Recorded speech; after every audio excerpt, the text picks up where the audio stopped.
All right, we're back for break. We have the DVD in place and running. We're good for another 4 hours. Okay. All right, who's next? Public comments.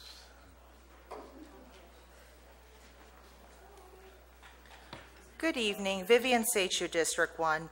Over the last year, it has become clear that Supervisors Dennis Mills and Clyde Clapp have been directly coordinating with Bill McManus and the Band Committee.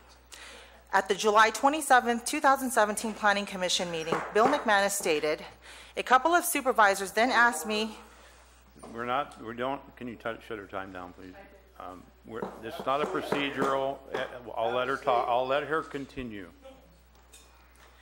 May I continue? Continue. Thank you. A couple of supervisors then asked me and the committee to put together some changes for the draft ordinance that would bring it in line with the will of what the board was and still is. So we put together some changes to the draft ordinance and submitted it prior to that. We also came up with some information on why we think the draft ordinance is deficient. First of all, it doesn't represent the will of the board. Second of all, it exempts dispensaries from the ban, so the spiral-bound document that you have explains the dangers of having dispensaries in this county. January 19, 2018, Bill McManus sent an email to the ban committee's email list containing the following passage. Second, 2 supervisors have asked for our help at board meetings. At the last BOS meeting during public comments, Supervisors Tofinelli, Mills, and Clapp were verbally assaulted for the entire 30-minute public comments period. We need to be there and express our gratitude for their efforts as well as burning up minutes of public comments to deny the criminal growers the chance to insult, threaten, and harass those supervisors who have delivered on the ban. If we are successful, the negative comments from the pot crowd can be forced to the second round of public comments after the end of all agenda items. August 10th, Dennis Mills sent the following email to Bill McManus. My immediate goal is to have environmental health create a functional list of all APNs that have been shown to contain hazardous materials or have been cited for environmental damage. The county needs to have a clearinghouse that can be easily referenced by anyone, including the public. The Ag Commissioner is then required to notify the state of any products that need remediation. The more the public learns about this damage, the more outraged they will be that it is being hidden from their view to the potential detriment of their health and the health of their families. Do not let go of this. It is their Achilles heel right now.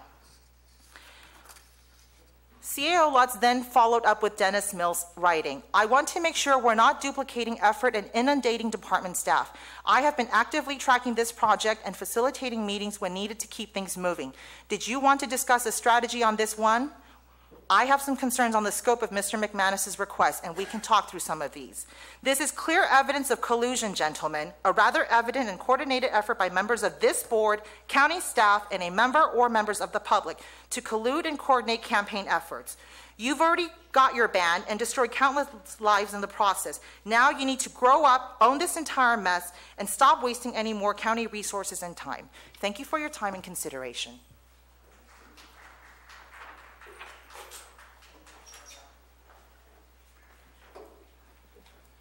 Good afternoon, esteemed gentlemen of the board and county staff. I thank you for your service. For the last 18 months, Bill McManus and the band committee and Mr. Dennis Mills have told us that they represent the will of the voters. The ban is the will of the voters. The ban is the will of the voters. However, the preliminary results on June 6th primary election are in, and the band candidates failed to muster more than 30% of the vote in any race. Clyde Clapp got 30%, Gary Stevens got 28%, and Ed Langen got 24%. The band ticket failed to come close to a majority, despite having every advantage in the world to consolidate their gains. The band ticket ran coordinated campaigns with only a single band candidate in every race, with each relying to some degree on the same messaging and with clear coordination through Dennis Mills and the band committee. This was a midterm primary which demographically leans to an older, more conservative turnout, which heavily favors the band vote, yet still the band ticket failed to win a majority in any race. The June 6th primary results show that there is no mandate for the band. The band proponents only represent 30% of the voters. 70% of the electorate who voted for Measure C in 2016 have reaffirmed their vote by voting against the band candidates in 2018. The only sincere justification for reconsidering this issue is the fact that the voters just rejected this board's ban and everyone who ran on the ban ticket. I myself voted no for Prop 64 because it gave away a vital industry for Calaveras, a county that I love, to the one percenters, and that's kind of what's happening. I want us to have a piece of that pie coming to Calaveras. The part where I'm a 20-year grower, I'm a businessman, I own a business in Oak Hill. I'll be opening up a total of 3 businesses in Oak Hill if everything goes my way. None of them would be cannabis related, really. Also on Measure D, it was too permissive. As someone who wanted to grow here commercially, it was too permissive. It would put it too much into people's yards that didn't want it there, and that's not right. So that's why it wasn't okay with me. I feel as though the urgency ordinance was there. It showed you where we went wrong with it, and your leadership to fix it, I think, would have got you a bigger consensus of things, this community coming together instead of dividing. I see this as a win-lose, and if you know much about a win-lose, it's really not a good deal for anybody, because it's just going to be, you know, the prohibitionists win this time, they will next time. It's a back and forth battle. I appreciate your time.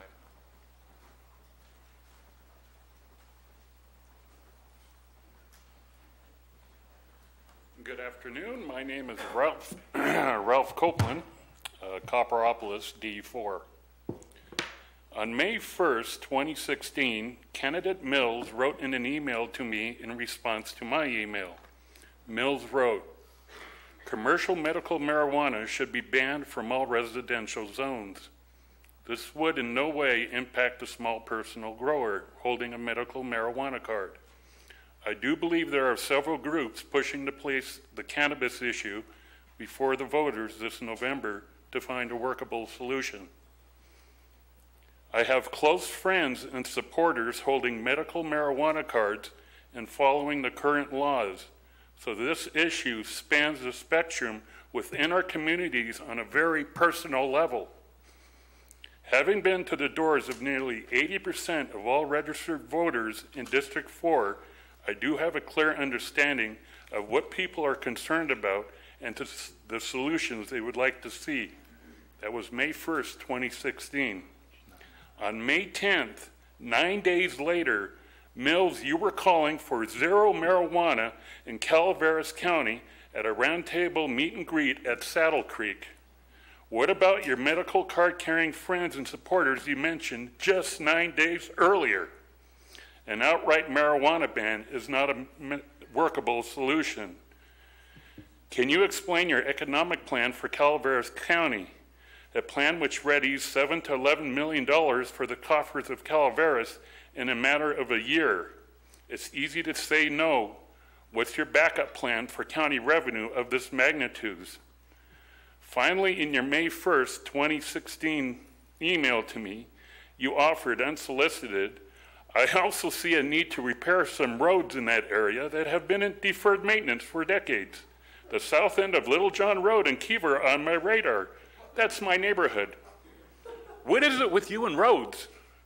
Supervisor Tofinelli, Garamendi, Oliveira, and Clapp, how did you explain to your constituents that Mills advanced his 2018-19 Little John repaving just this past month? Whose project got bumped and dumped because your rear is on the line? Why are you following, why are you following the lead of a man who offered all of the money in county coffers to fund a ban, $157 million, even pension funds? Mills was silenced by Mr. Lutz, who said we had only $12 million to fight your ban. A ban is a regurgitation of 80 years of prohibition. Have the guts, the courage, and vision to make this county functional and prosperous. Thank you.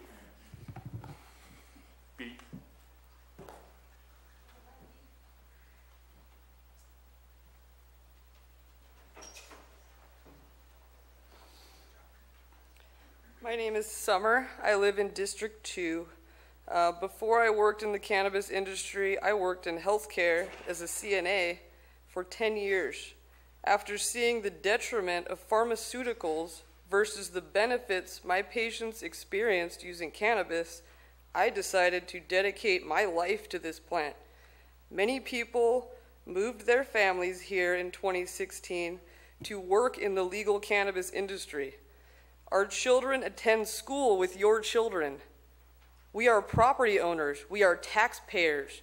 We contribute to the local economy. We are business owners. We want to stay in this county. We want to raise our children here. We have just as much respect for this land and the environment as you all do. I am a mother. I am a farmer. I want to live and work in this county. I am losing my job and possibly my home because of this ban. If you move forward with the ban, you are giving control of this industry to other counties. You are not getting rid of cannabis. The illegal gardens continue to operate while tax-paying business owners are losing their livelihood and being threatened with raids. Thank you.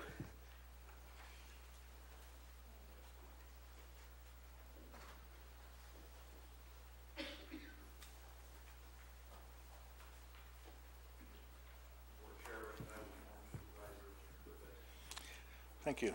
Good evening. Cliff Edson, District 1. So, here we are again, at it, after what, 2.5 years still? And where are we? Now we're trying to take an easy way out and lead it to the voters that are totally confused, by the way. How do you get a good vote out of a electorate that has been lied to so much? They don't know what the truth is. And I blame that on you. Because you started off that way to get in office, and now you're continuing that way to stay in office, or try to stay in office. That's not what public service is about. You're supposed to take all of the information and make the right decision, not just based on a couple of folks that are the loudest and the folks that can lie the best and put out the best story and give you the most grief, because this county is in grief. Now, I heard a lady earlier talk about the store Cinders up in Mountain Ranch. I've been up there 3 or 4 times in the past couple of months. She's not lying. The place is empty. And that's people's lives. That's jobs. And it's not just up in Mountain Ranch. It's everywhere. There may be a few places like down in Valley Springs, you know, because we have a couple of new stores or a couple of other places. Murphy's does good all the time. But that doesn't mean the rest of the county has to suffer. And you guys are killing this county. So I'll just let you know that I'm making a public announcement right now. Country Cliffs will close by the end of the year. We are planning to do that. Because we are back to the way it was when I first got into office. That's our economy right now, only worse. Because we're just still unwinding from whatever we had left of the economy we had. And when it finally falls, we will have less industry than we did back in 2007 and 8 and 9 and 10. We will have less. And you guys are creating that. You're creating that. And if you can't do simple math to see what our budget is, and you're going out and you're lying to the public one more time saying, hey, our budget is just fine, we're solvent. I think you know that's not true. Thank you.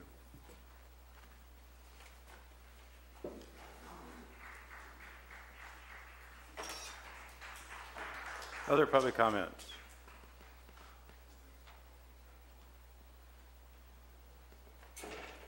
Daniel Jack, District 2. The war on drugs has been an expensive failure both morally and financially. This is an undeniable fact.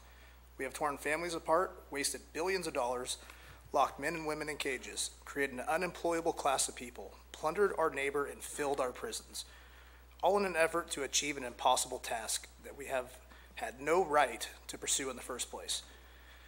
We made possession of a plant, perhaps the plant with the greatest medicinal value known to man, a life-ruining offense. Those who were found in possession of this received life sentences. Not always life in prison, but certainly a life of having a felony conviction on their record, an indelible mark that would determine their financial fate and their likelihood of failed marriages and fatherless children. We did not just take away time from these people, we stole their ability to thrive and positively participate in our county and country. In my lifetime, I have not seen many good things come in California politics. To be honest, it's the state I hate to love, and I wouldn't mind calling this part of it Jefferson. That said, in recent years, we have actually done something right. We have decreased our prosecution of drug offenses and even made this incredible plant legal to grow both personally and commercially. I remember the old days when Prop 215 passed, and yet we still went after sick and dying people and left a wake of destruction in their already miserable conditions. As if it wasn't hard enough, fighting diseases like cancer, Parkinson's, epilepsy, and a host of others, we had to contribute to their suffering because we were operating under some bad assumptions. I remember hearing the arguments back then that we are still hearing today. It will destroy our way of life here in Calaveras. Well, 215 is old news now, and that argument proved false. We destroyed a lot more lives than any drug ever could have as a county. Now we stand at a crossroad. We can repeat our mistakes and hope that they will produce the results we know they cannot, or we can do something else. Calaveras has a huge opportunity to do amazing things. For once, we can have the best schools in the state. We can go from one of the poorest counties to one of the wealthiest. We can improve public and environmental safety. We can help the homeless and those that are nearly homeless in our communities. We can have the best libraries, best parks, best schools. Or we can stay broke and preserve our quality of life rather than improving it. In 2016, we opened the doors a little bit and caught a glance at the possibilities that lie outside. New businesses opened, old businesses saw increased income. Charities received incredible donations and jobs were created. All of this is when we were still licking our wounds from the devastating fire.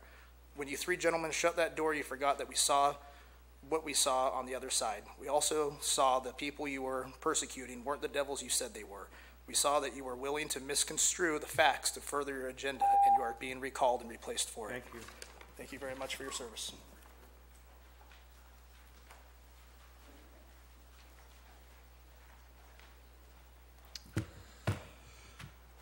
Good evening. There's lots of troubling things about what we're discussing today. Among the more worrisome is the pretense that this is intended to bring unity and closure to a divided community, and the options offered don't have the potential to accomplish either of those ends. One of the problems with the regulatory option is it forecloses on opportunity for too many people, and worse, it doesn't allow for making important changes to it as we gain experience going forward. Mr. Oliveira, you said this was too much for 5 people to decide, that the people need to decide this. I'd agree with you if the people came up with the options we had to choose from. But offering only those 2 options representing the members of this board's individual ideologies and in aggregate the limits of your collective imagination and ability to cooperate is an abdication of the job you were elected to do. And Mr. Clapp, you said you thought the people should put forward their own initiative so the county wouldn't have to defend it. I agree. It should originate from the people, and I can understand you're not wanting to face the consequences of your actions. The choices you're considering foisting on the voters are akin to offering us a binary choice between 2 untenable options. We can vote A, fall from a helicopter, or B, fall from an airplane. There's no option C for choosing none of the above. You 5 men made the mess you find yourselves in, as well as the mess we find ourselves in. As a result of your policy decisions, you own this. If you need help figuring out a better way forward, ask for it. There's no shame in admitting you're in over your head. Hiding behind catchy patriotic-sounding rhetoric like "let the people vote" isn't going to work for any of us. This dog and pony show to save face is transparent to everybody watching. And the charade of trying to put responsibility for this tragic farce of your creation on the voters, for me, evokes the image of Pontius Pilate washing his hands at the crucifixion. Thanks. Good luck.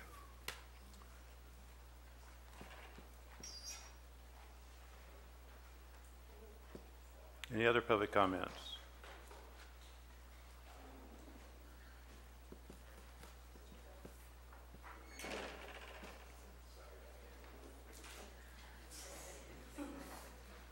I was up until 2 printing all that and copying it myself, I know.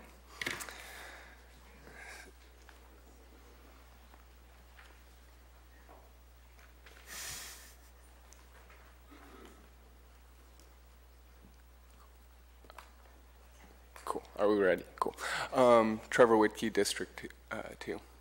So it's been brought up that by previous speakers who have implied that our reaction to the current agenda item today before you has to do with the fact that they believe we're afraid of a vote, and we're afraid of putting this in front of the voters. Nothing could be farther from the truth. 30% of the county thinks that the county is heading in the right direction. 30% of the electorate supported Gary Stevens, Ed Langen, and Clyde Clapp. 70% of the population voted for Measure C. Then 70% of the population voted for pro-regulatory candidates in June 6th of this year. We're not afraid of an election. The issue is that we care about democracy and we care about the electoral process.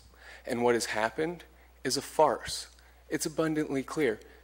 You guys don't even know what you polled, what you brought forward, why you brought it forward, and what you're discussing. The public doesn't understand. The public is clearly confused.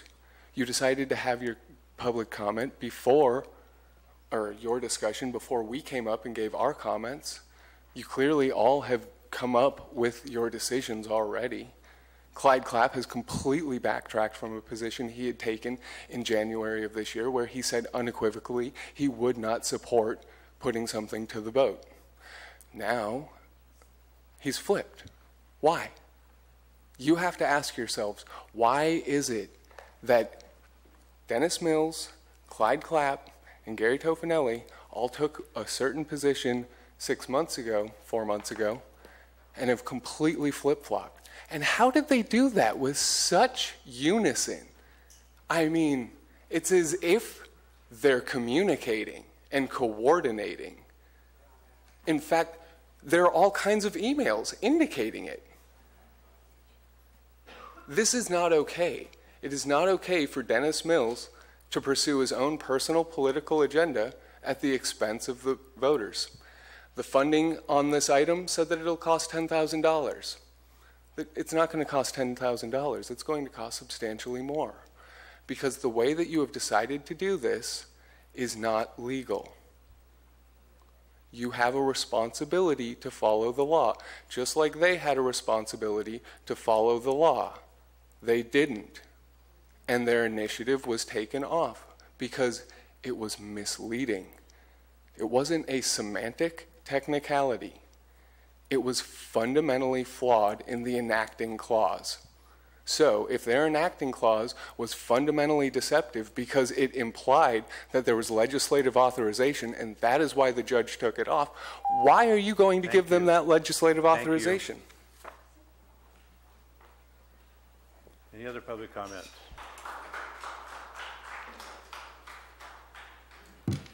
Gina Gonzalez, Angels Camp. Clyde, thumbs up. Dennis Mills, awesome dude. Gary, you're awesome. These guys are manipulating the truth. I've gone door to door lately. In the last 2 weeks, I've gone door to door and talked to the people that signed the recall. They misrepresented the recall. What's wrong? People need to be educated. That's their fault. If I could be twisted into something that's wrong, I'm going to go back and retrack. The people, I want everybody in this that watching right now on TV want to know, if you think you were doubted or you were manipulated in signing that recall for Dennis Mills, go to the elections office and have your name taken off. You can do that. That's your right. These people saying that there's blood on your hands, excuse me, but if I opened up a lollipop store, I'd have to get a permit, I'd have to get a business license, I'd have to pay resale fees. You don't just, because I was growing pot for 20 years, I can open up a business. That's not the way it works. You open the business, you get your business going, and then you're approved. That's how the marijuana industry is doing it. Well, no, we don't want it here. I have seen such peace and quiet in my neighborhood now. I am called a drug dealer. I'm called all these names on social media and stuff. You know what? It doesn't hurt my feelings. I really don't care. I care about this community, and I care about our elected officials. You guys have a voice and you have an opinion, and I expect Dennis Mills to speak up for me. I expect Clyde Clapp to speak up for himself. I expect all of you guys. Jack, I asked a question earlier why you said no when they did the vote. I wasn't allowed to ask that question. Well, I'm asking you now. Why are you so against marijuana being regulated stricter than it is? Why are you allowing that door to be open? Why are you allowing these growers to run us all over? Why are you allowing the water trucks to run up and down the street? Why are you allowing all the illegals to stay here? If you guys really believed in regulation, you would have been turning their butts in like we all have. I turn one in almost every day because they're illegal. The federal government has said that the marijuana is illegal. And until the federal government says it is, in my heart and in my soul, it's an illegal drug. Any other public comments? Hi, my name's Colin, District 3. She just proved our point. Why would you take this to the vote? Right?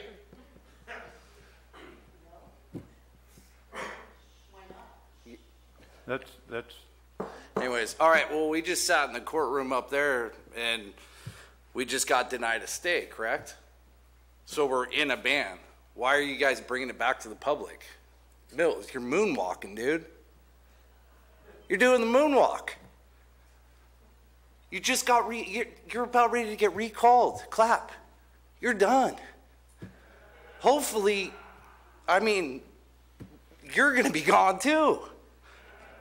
I mean, we need sensible board of supervisors out here right now. The country's changing, yes. Our state is legal now. You just bait and switched us for 2.5 years almost. We invested thousands of dollars, thousands, and then gave you guys tax monies to balance your budget.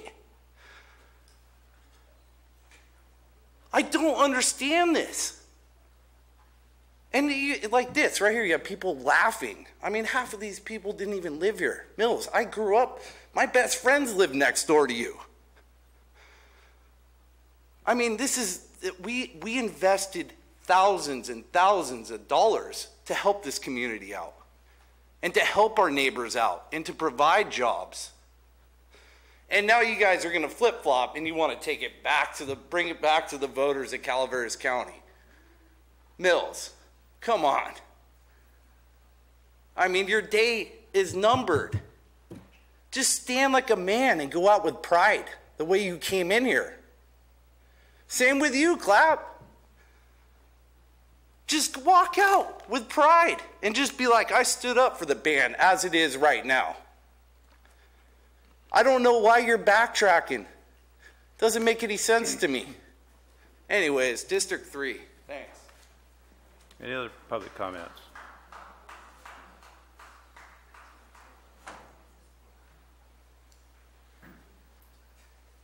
Kim Winton, District 4. We should have you work for the Sheriff's Department because clearly... Can you address the board, please? Yes. Thank you. Clearly, she's turning people in daily. Okay. This is so... You just said it. Just heard it, sister. So, my problem here is simple. Common sense, people. Okay? I'm here hearing this young generation, open your minds. Listen to what people are saying. I've had a family member for 5 years dying. I didn't think marijuana could handle this person. She was on an opiate. Okay, so nobody's going to tell me anything about marijuana. You have capable people in this county, Ormond. You guys could have sat with doctors. You are unbelievable because you told me squatting today that you weren't against it. You were against the environmental issues. Well, fix them. You got a planning department. You have people. There are smart youth that have been here today speaking all day long. And guess what? A lot of those people have figures and paperwork. And I love it. And guess what? All my life, fifth generation in this county, there's been marijuana.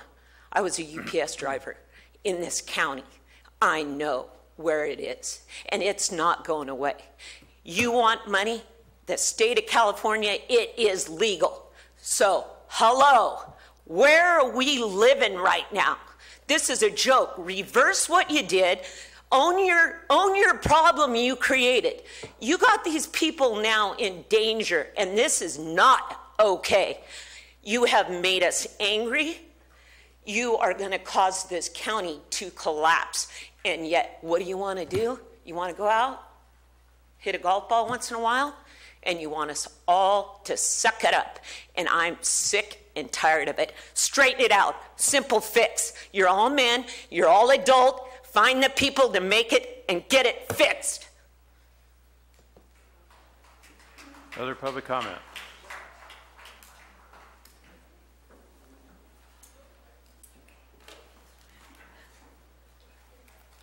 Good evening, supervisors. My name is Elizabeth Miller. I'm a retired counselor from Cabrillo College.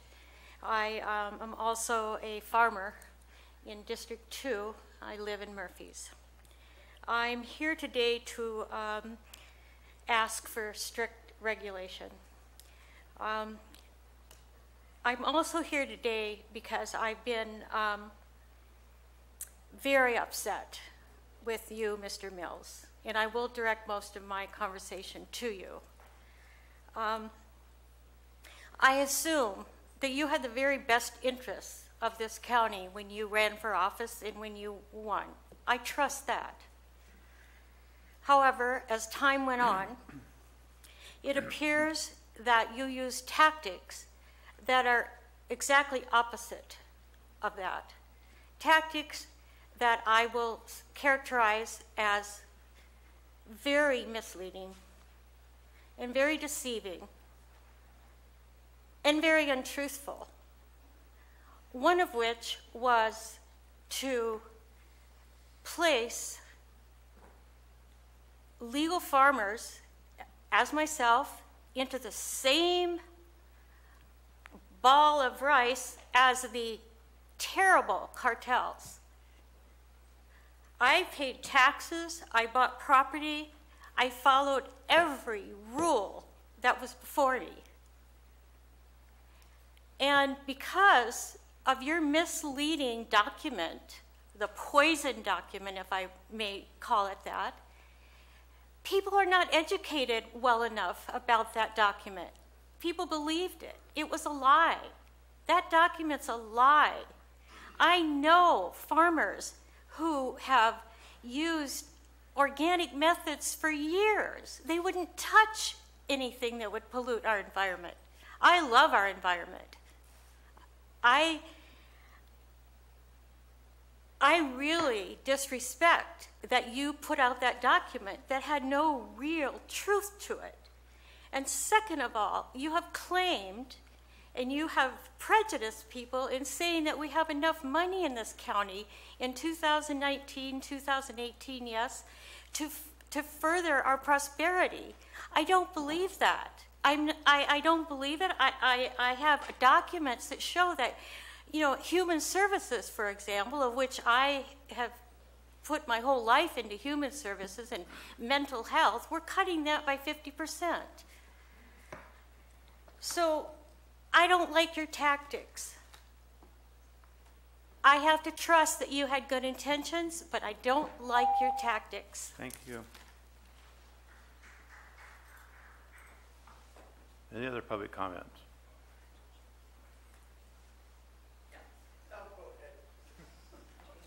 So Clyde. Jennifer Smith. So I'm in possession of a CD that one of you illegally recorded. without other people's notice during a Brown Act training. In that training, you were taught that while it may be legal, it is not ethical.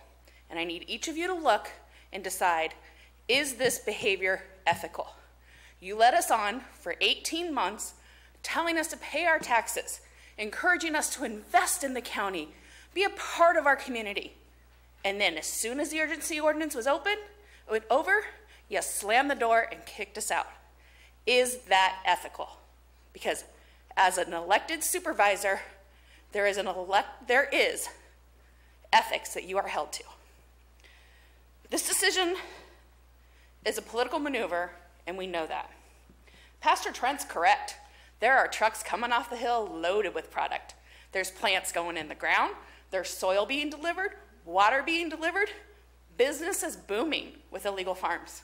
My neighbor, he's planted. 2 new farms that I pass by every day, they're planted. They've never paid taxes. They don't participate in this process. They don't participate in our community, and they don't pay for anything in this community. They shop in Sacramento. They shop in Stockton. This is what a ban looks like, and 3 of you are responsible. You're responsible for all the illegal product coming out of here. You're responsible for the product that I grew legally and now cannot sell legally. You've done that.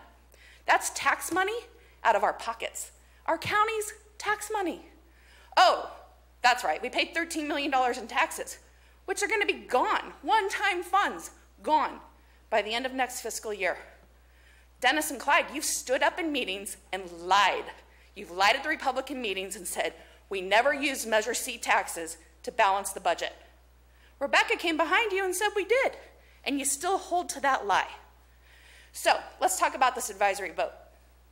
How do we trust you? Where's our transparent government? If we have an advisory vote, how can I trust 3 of you to go along with what the county tells you to do? I have no faith. Regulations? Why are we going to put regulations to a vote of the people? That ties your hands even more. So if something changes to the ban benefit, to the cultivator benefit, it can't be changed and we're stuck with it. At the very least, can we get the ag department involved? Why do we have bureaucrats telling us how to farm? I don't tell you how to run your steel company. I know nothing about it. This isn't right. It's not ethical. It is backpedaling, and it's a political maneuver, and we see it. So I'm going to ask you, do what's right. I know 3 of you aren't going to do this. You've wasted another, 3 hours of the public's time. Good job.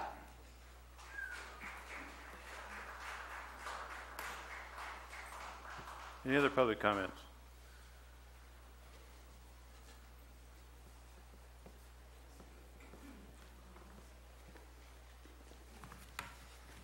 George Fry. I was elected by the public to 2 school boards. I served 8 years on 2 school boards. I have never, ever seen this kind of behavior on either one of those school boards. And believe me, being on a school board can be very contentious, especially when you're talking about cutting bus routes, because the ed code says you don't have to provide buses for them, or cutting back on aids on the playground. Every time we had a meeting and we had those kinds of things, the place was packed. Things didn't change. We removed some bus routes and we removed some people that were doing yard duty. We did it because it was the right thing to do. And as board members on those 2 school boards, we did it because we were doing a public service to our communities. I don't see this happening here. I really feel sorry for Michael and Jack to have to sit with you 3 lunatics. And you, Dennis Mills, when you said you wanted an advisory, I said, oh, what's Dennis up to? Well, Dennis wants to get it on the ballot so that the banners can come out and vote no on his recall. You guys are better off to leave everything alone and let it work itself out after the election. I'm saying goodbye to you now, Clyde, because you're done. You're history. Adios.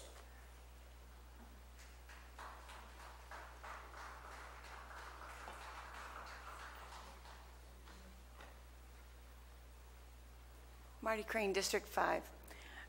We've had these meetings for, seems like my life feels like, and every time we leave, it's like our lips were moving, and when our lips stopped moving, you moved on.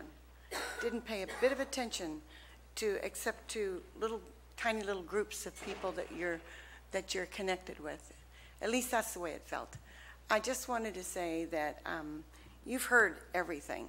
If you choose not to listen, there's nothing we can do about it except vote in November. I also wanted to point out that Supervisor Clapp, you have no credibility with me. Just like, dare I say, former Supervisor Darren Spellman, during the budget hearings, it was over at the CalWorks building. He's sitting there with a book in his lap like this, pretending to read. Never turned a page for 30 minutes. He was asleep. He had no interest in the budget. Last year at the budget hearings, I happened to be in the admin office, and I had a question, and they had one of the binders there. I said, "Oh, is that an extra one? Can I borrow that for a few minutes?" "Oh, no. That belongs to Supervisor Clapp." Now, mind you, it was almost closing, and we were starting the budget hearings the very next morning. That belongs to Supervisor Clapp, but he hasn't picked it up yet. So I sat through the entire budget hearings. You never asked a question. You never said a word. No comment, no question. Didn't see you make a note. I don't even think you turned a page. And then this year at the budget hearings, you didn't clear your day the next day so you could be here for day 2, but suddenly you're going to clear tomorrow so you can be here for this. I find that zero credibility. When you break the public trust, you cannot get it back. And Supervisor Mills, you just had to be on the water board because they were just criminals. It was awful. This is so important. You didn't even get through half of your first term, and you decided, I've got to be supervisor. And your solution to stepping away from that board was to make sure that everyone understood that the best replacement for you on that water board was your wife. And I remember the day you telling me this, the two of you, telling me, oh, this is a good thing. They know me, talking about Mrs. Mills. They know me. They know me. And I kept saying, it's not who they know. It's what do you know. Thank you, Marty. Thank you. No credibility. Any other public comments?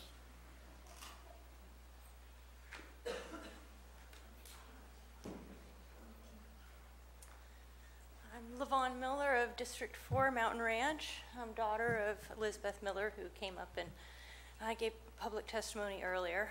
I just want to remind you that we are a face of your community, that we're here to help. I'm just tired of being demonized. You know, I caretake my parents' property. With all these changes that are happening, I'm on the job hunt. I love this county. I've had 3 job offers from out of county. Trying to find work here is just an uphill battle. And it scares me because what is the fate of our county when we don't have industry to support jobs? You know, the senator's testimony and whatnot. So I'm telling you a little bit of what you've already heard. So on another note, to use my time wisely, I'd like to say that I've always been a supporter of putting things before the voters. We're a democracy. Of course we want to put things before the voters. Never in my life did I ever think that I would say, don't take this to the voters. But never in my life did I think that I would live in a community where lies become the norm It's interesting to me that on a national scale, there's a lot of division. We're seeing what's happening on a national scale on a very personal and local scale. It's the same tribalism of issues. Tribalism gets us nowhere. A democracy is about people working together and coming together to address each other's needs and find ways to mitigate problems and come to a compromise. It's true that we're living in a state where this is a product that is legal now. We have counties all across the state that are profiting and flourishing and benefiting from being able to utilize this industry. It makes absolutely no sense to me why, when you have a very small number of farmers, less than 500 farms, that are taking up, 200 acres of this vast county? Very small percentage of land, very small number of people that are willing to come to county government and come to the citizen, our fellow neighbors, our fellow citizens, and say that we have a way to create a product, a legal product that is grown environmentally and consciously for the good of the whole. Why not let the pinky take care of, help the body? So I just want to remind you that we're not criminals, we're not cartels. We're a 3-generation family here, wanting to help and participate. So please don't take it to the vote right now when lies are predominant. Maybe when the truth comes out, then we will have an informed electorate. It takes an informed electorate to make sound decisions, because obviously this board cannot. Thank you. Any other public comments?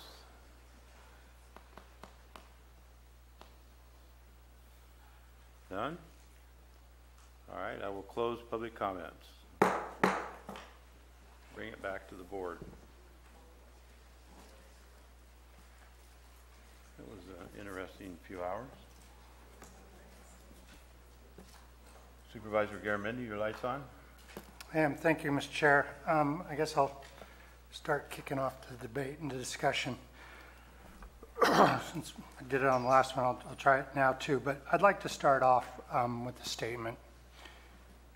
Since the founding of this county, we were just miners districts. A loose amalgamation of people had come together from all over the country, and they formed a government. And they called them a mining district. Then we became a state and a county, and we built these institutions. This institution in particular, Board of Supervisors. We come here because we respect the institution and what it represents and what it can do for our community. We ask you as citizens to respect this institution.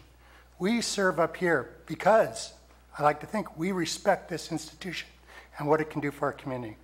Mr. Clapp, your outburst using profanity at this board during a public meeting was not respectful of this institution, and I would ask you to apologize, not to me, not to anybody else, but to what this represents to our community for your outburst. I'd love to, Jack. I talked to you, I apologize you down there because it wasn't directed to you, it was directed to Mr. Tofanelli. I asked Tofanelli before this started what time we would go because I had appointments the next day. He told me he was in call off at 6. I phoned up and I canceled my doctor's appointment. And so I was pissed off about that. And I looked right at him, I said, I didn't look at you, and if you took that as an insult to you, I apologize for that. That I feel betrayed because when I asked the chair that sets the agenda what the time's going to be, I rely on that. For the people. Hey, this is at the board. And so you might not want to apologize to you, but it was not directed to you. And if you took that way, I do apologize to you.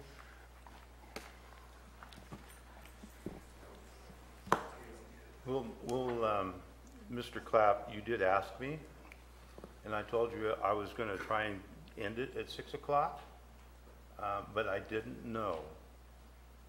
We polled the board. The board wanted to move on.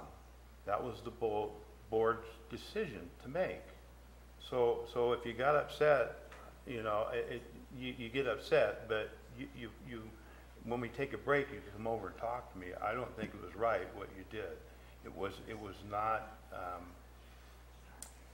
something that was respectful to the board or respectful to the people that are out there. I understand you're upset, but again, there's been times that I've been upset. I don't display any type of anger that way. And believe me, I'm an iron worker.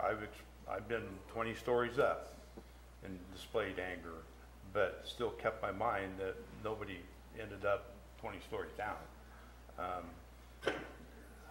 I understand, again, you were frustrated, but again, I ask that you, in the future, when you get frustrated or mad during the break, come over and talk to me or any of the other supervisors that has pissed you off. You know, I felt I explained it to you quite clear during the break. Okay, thank you.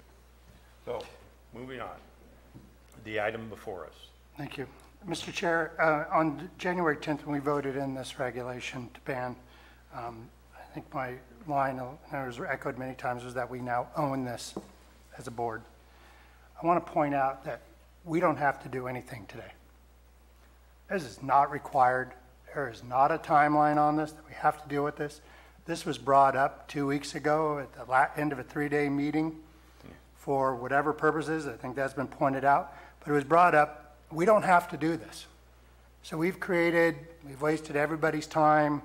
We're making a heck of a circus, and it's something we don't need to do. And it seems like with all the challenges we've got in our county, we don't need to create extra work. So I would propose that we adjourn and go home. If that doesn't work, I might propose that we met with FM3 Research today, and we use their data to make policy choices about whether we're going to put something on the ballot. Ban's on the brain. On the ballot in November. So I would say if we don't go home, let's have a survey. And if we decide to punt at 2nd and 10 and abdicate our responsibility to create regulation and govern, then we move forward in figuring out what a vote would look like. But frankly, it's 7:15. This is something we don't need to do. Let's go home.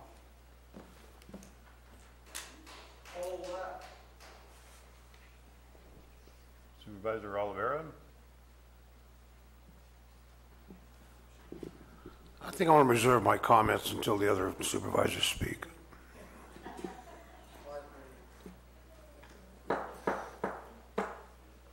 Supervisor Mills or Clapp?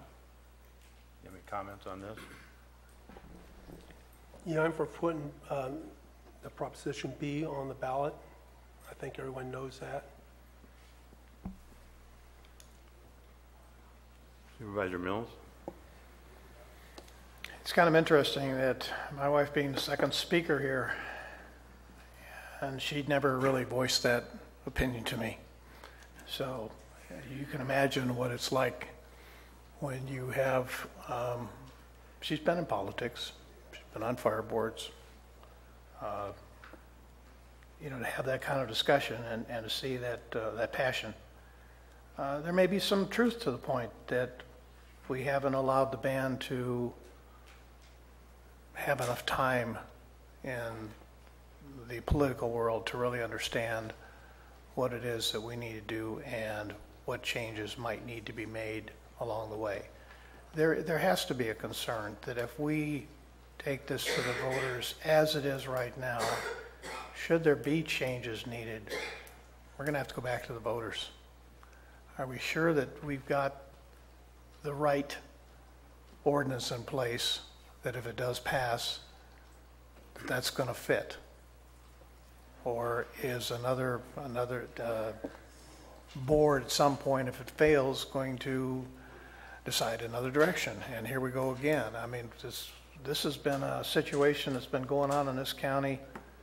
And I heard, been growing forever. Yeah, I agree. There's been many families who've grown here forever. We know that.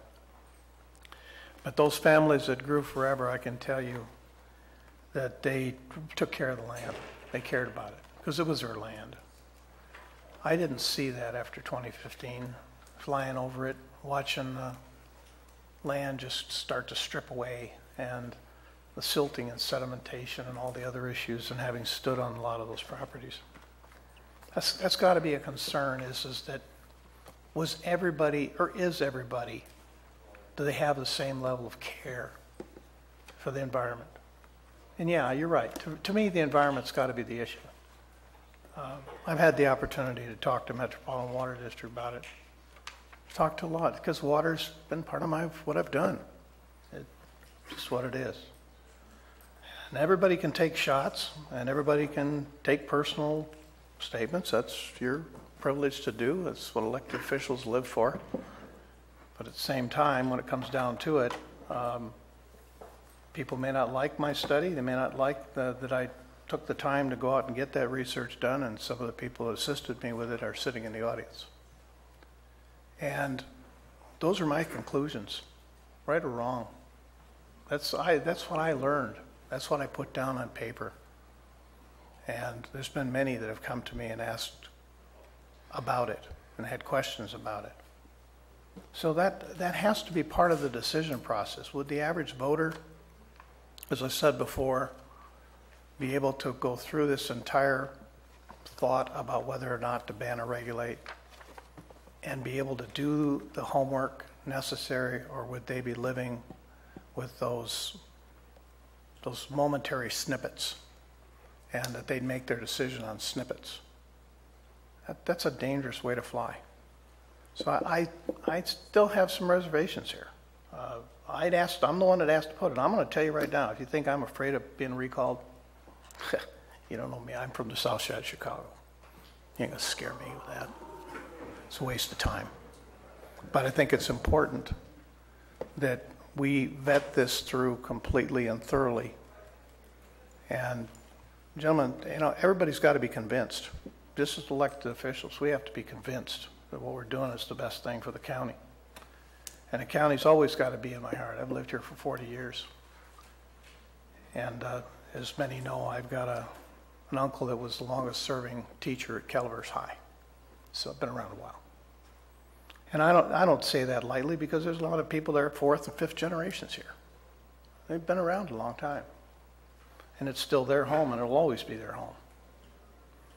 But I don't like what happened after the 2015 fire. I don't like what it did to us. I don't like the division, the polarization, if you want to call it that. And it has torn families apart. It has torn friends apart. And my asking to have this thing brought back before this board was something that a business owner in Angels Camp said to me about polarization. That how are we going to settle this? If we take this and get a final decision from the voters, it's out of your electeds' hands. And no, this is not a democracy. I'm sorry, it's not. It's a representative republic.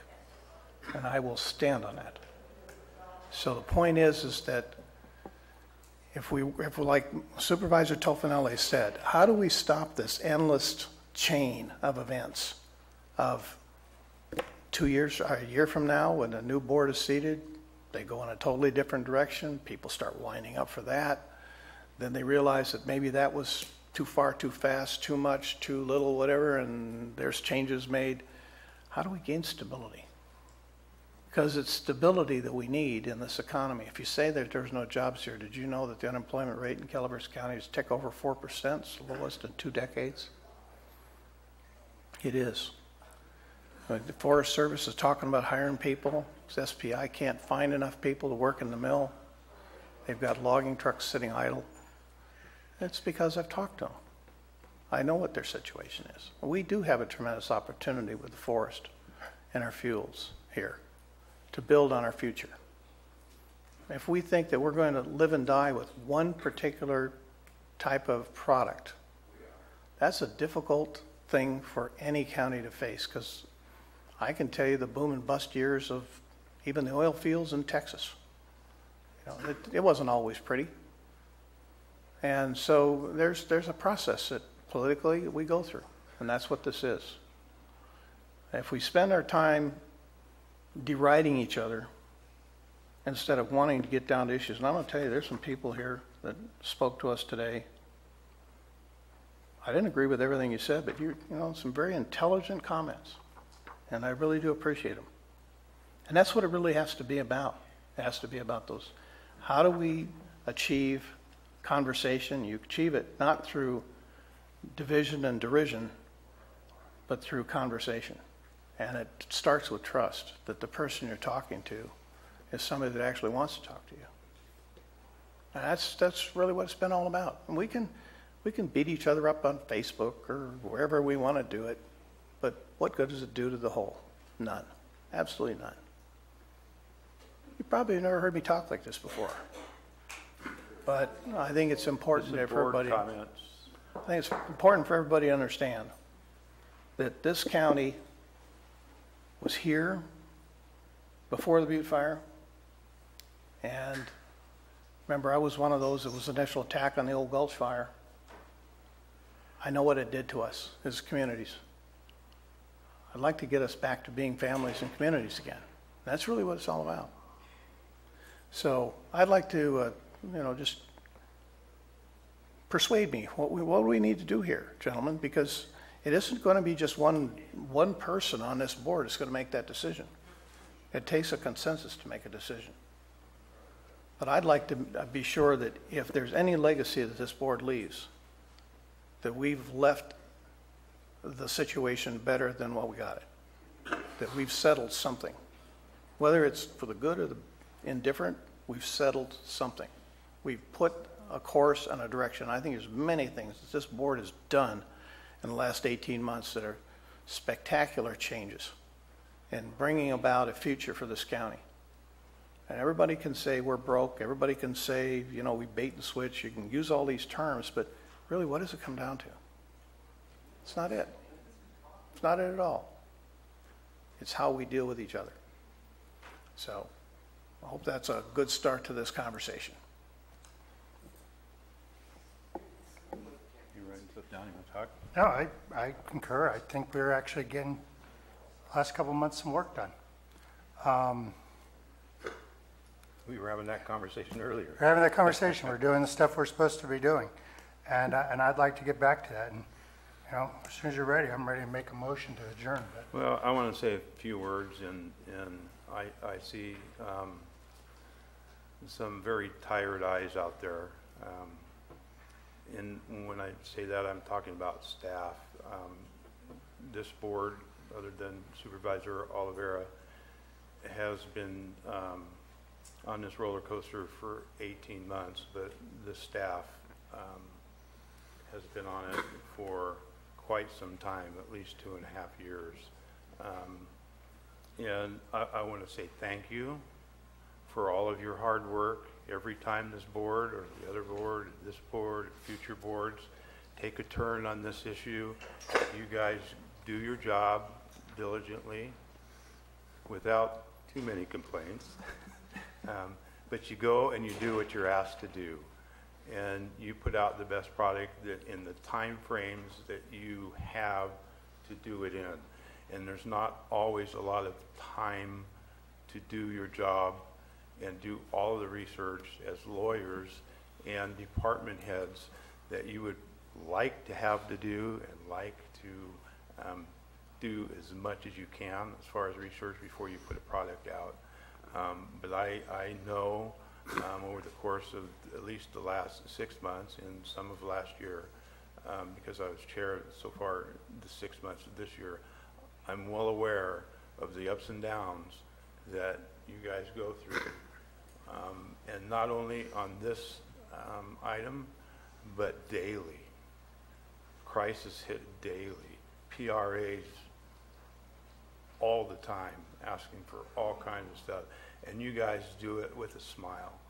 And even the other department heads, IT, and everyone does a tremendous job, regardless what some people in public think or whatever. I work with you on a daily basis.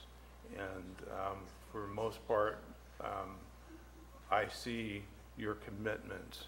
And it truly is a concern for me that this roller coaster could continue that you're on. and that is truly a concern to me. After being around for this length of time and seeing actually what you guys go through. So I'm open for a motion at this time. I had written a lot of stuff down that I was going to say, but I think we're past all of that now. Again, it's 7:30 in the evening.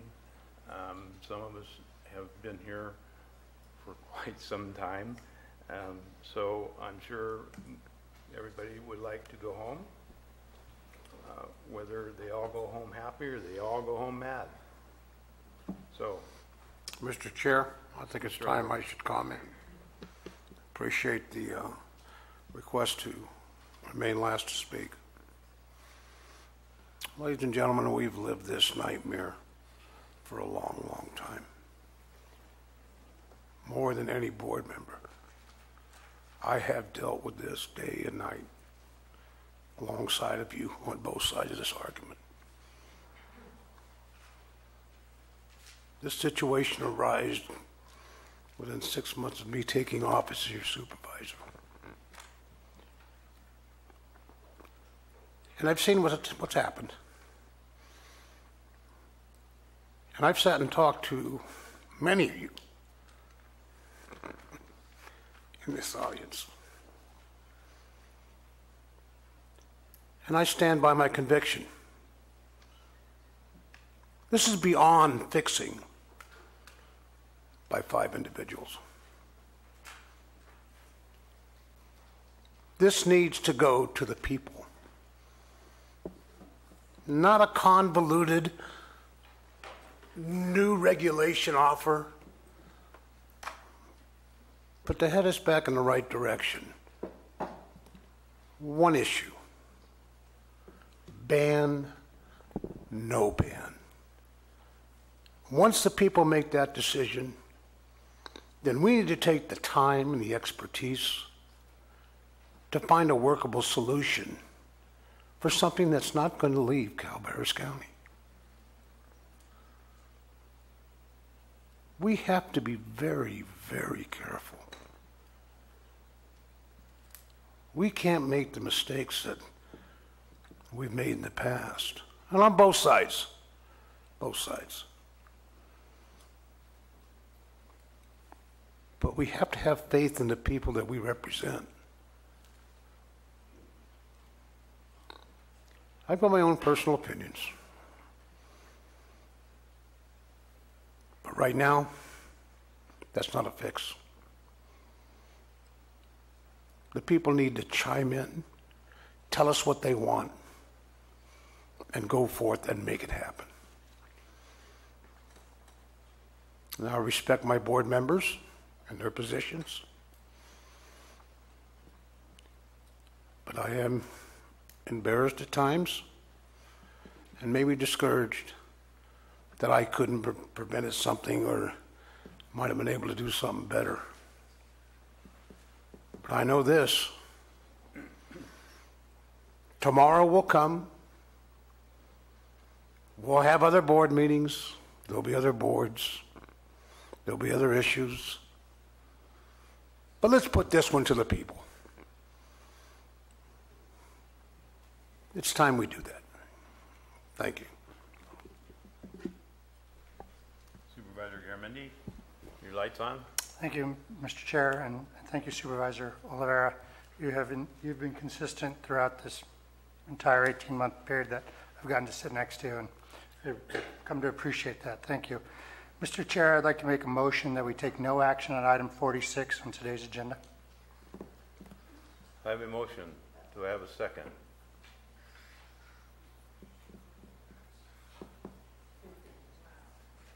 I have no second. All right. Dies for lack of a second. Do I have another motion? Mr. Chair, I'd like to make a motion that we contract with FM3 Research to conduct an extensive and thorough opinion research on cannabis opinions in this county, and have that back to us in no less than 6 weeks in time, with enough time should we decide to move this forward. Or, I mean, as I watched the clerk shake her head, like, heck no. My motion is to contract with FM3 Research to do a comprehensive survey of our county to determine the opinions on cannabis regulation. Board Chair, I would just clarify that any kind of contract would not be on today's agenda, so any motion would have to be to direct staff to bring a contract forward for future consideration. Mr. Chair, if I might modify my motion. Can I add one more thing too on Yes. that? Hopefully I'll remember Before we're going to them all. modify that is if you want a 6-week time frame, there would not be time to do an RFP. With FM3, we did do an RFP to select a vendor, so we would also be waiving the RFP requirements. Let me modify my motion yet again. Mr. Chair, I'd like to make a motion that that we direct staff to do a RFP for a comprehensive survey of Calaveras County voters regarding their opinion with regards to regulated cannabis. Do I have a second?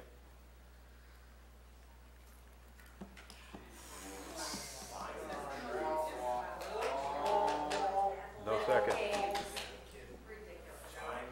This is back at the board, please. Do I have any other motion? I make the motion to put number B on for the ban.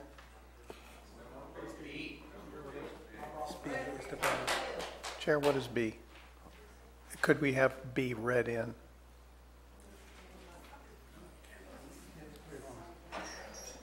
Pretty long. It's on 626. I can read it if you hold on just one second. It's on page 626 of the packet. They're not labeled B.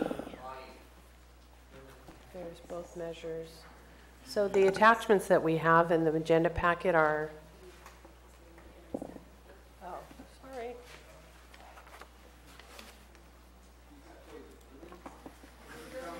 Got it. Okay, so option B, actions BOS must take before placing ban and regulatory ordinances on ballot. That one? Oh. That says B. Supervisor Clapp, staff needs clarification as to what it is that you are looking to do, which Putting the ban to the ballot. in the staff report, there are specific actions that have to be included, that have to be done in advance of approving a resolution to place that on the ballot. In the staff report, so that's what that is. Actions BOS must take before placing ban and regulatory ordinance on ballot. There's 3 steps. it would be item A, which would be actions the board must take before placing the ban ordinance on the ballot. There you go. So that's the one, A. Well, A would have to take before we put the ban, we'd have to pass the CEQA and the EIR. We can't hear you. Sorry. I guess would have to pass, according to my instruction, would have to pass the EIR and the CEQA on it. From that, that's my understanding.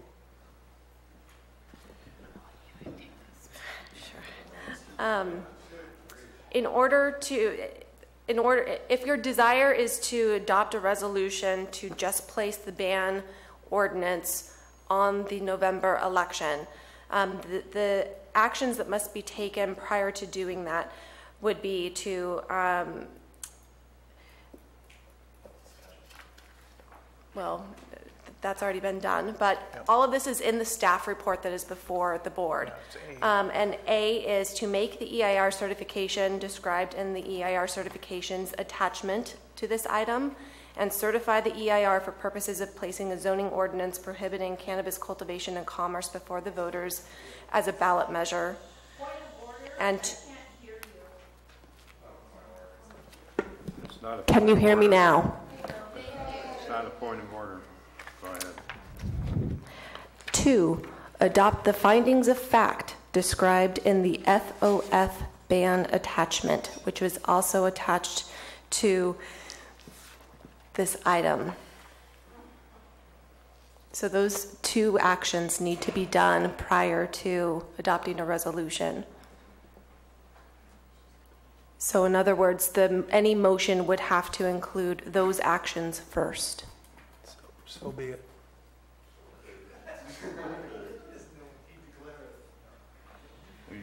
You would have to make a motion, Supervisor Clapp, to certify the EIR.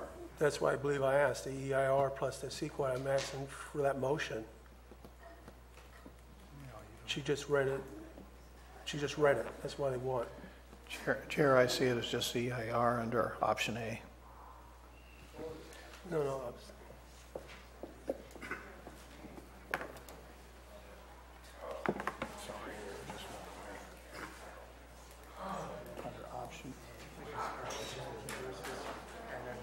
Yeah. No,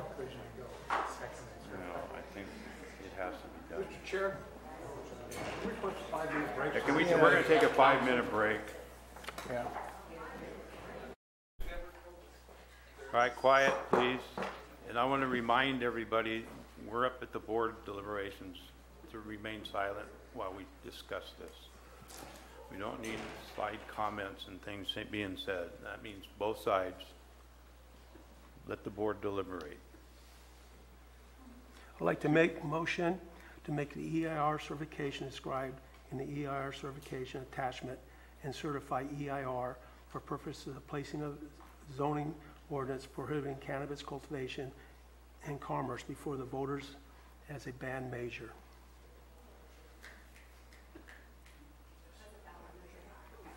As a ballot measure. Mr. Chairman, I have a question regarding the motion before considering any further action. If this issue should... Can you turn your mic on, please? It's getting late. I'd like to have some clarification regarding the motion presented and prior to consideration of any second or further action on my part. If this issue does go to the ballot, as stated, and this issue fails by the vote of the people, does that remove the ban? No, the ban that the board adopted is still on the books. So the ban that this board adopted is in place unless and until the board changes and adopts an overriding ordinance or the people vote something to essentially repeal it and replace it with something else. Can I add something here? No, we're still open for discussion. Oh, thank you. And that's something to think about too, is that should something go on the ballot and fail, the board will be tasked next year to try to find what is another option or another solution to this. So this is going to put them in a...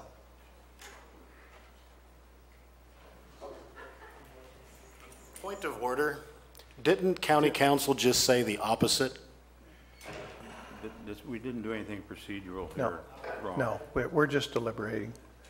My thought is this, that we'll still have a ban ordinance, even should a ballot measure fail per council, correct?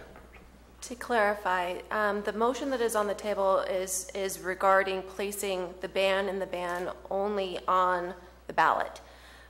We currently have a ban in place, and so that will remain on the books regardless of what happens, because the ballot measure is either repealing the ban that this board put in place, and the board essentially adopting and placing an identical voter approved ban on the books that would then require the voters or the people to modify it in the future.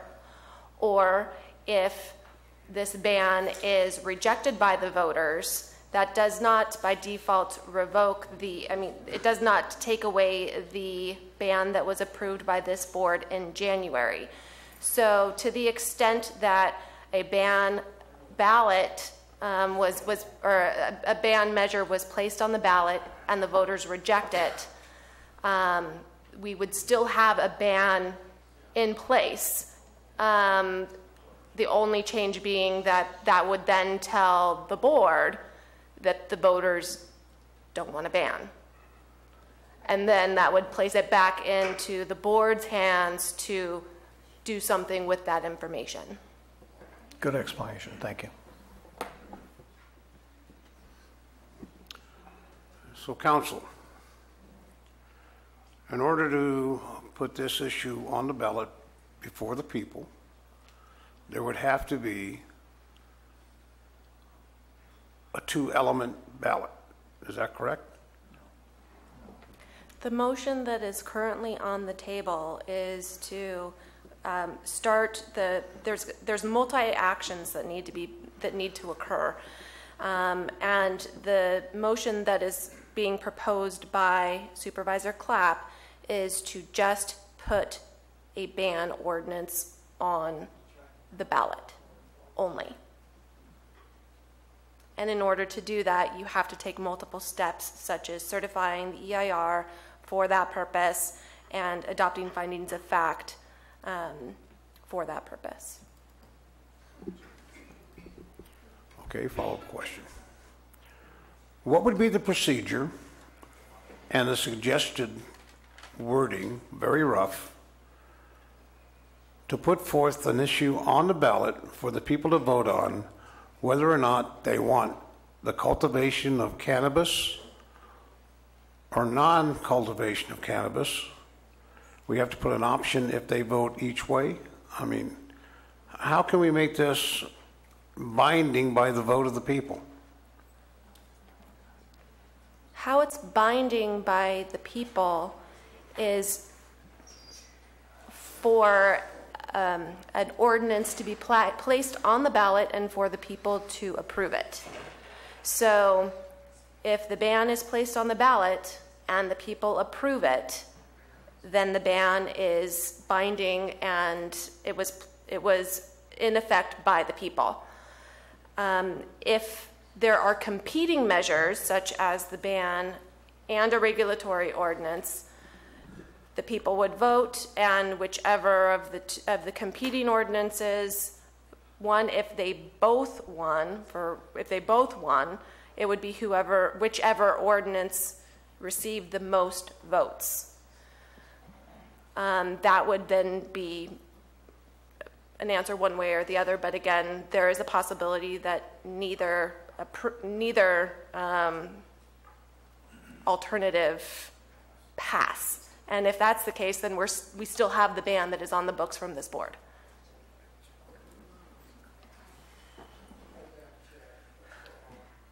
Okay, thank you, Council. Continue, Mr. Clapp.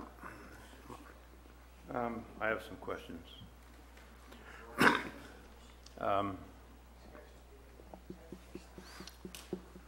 If we place this ban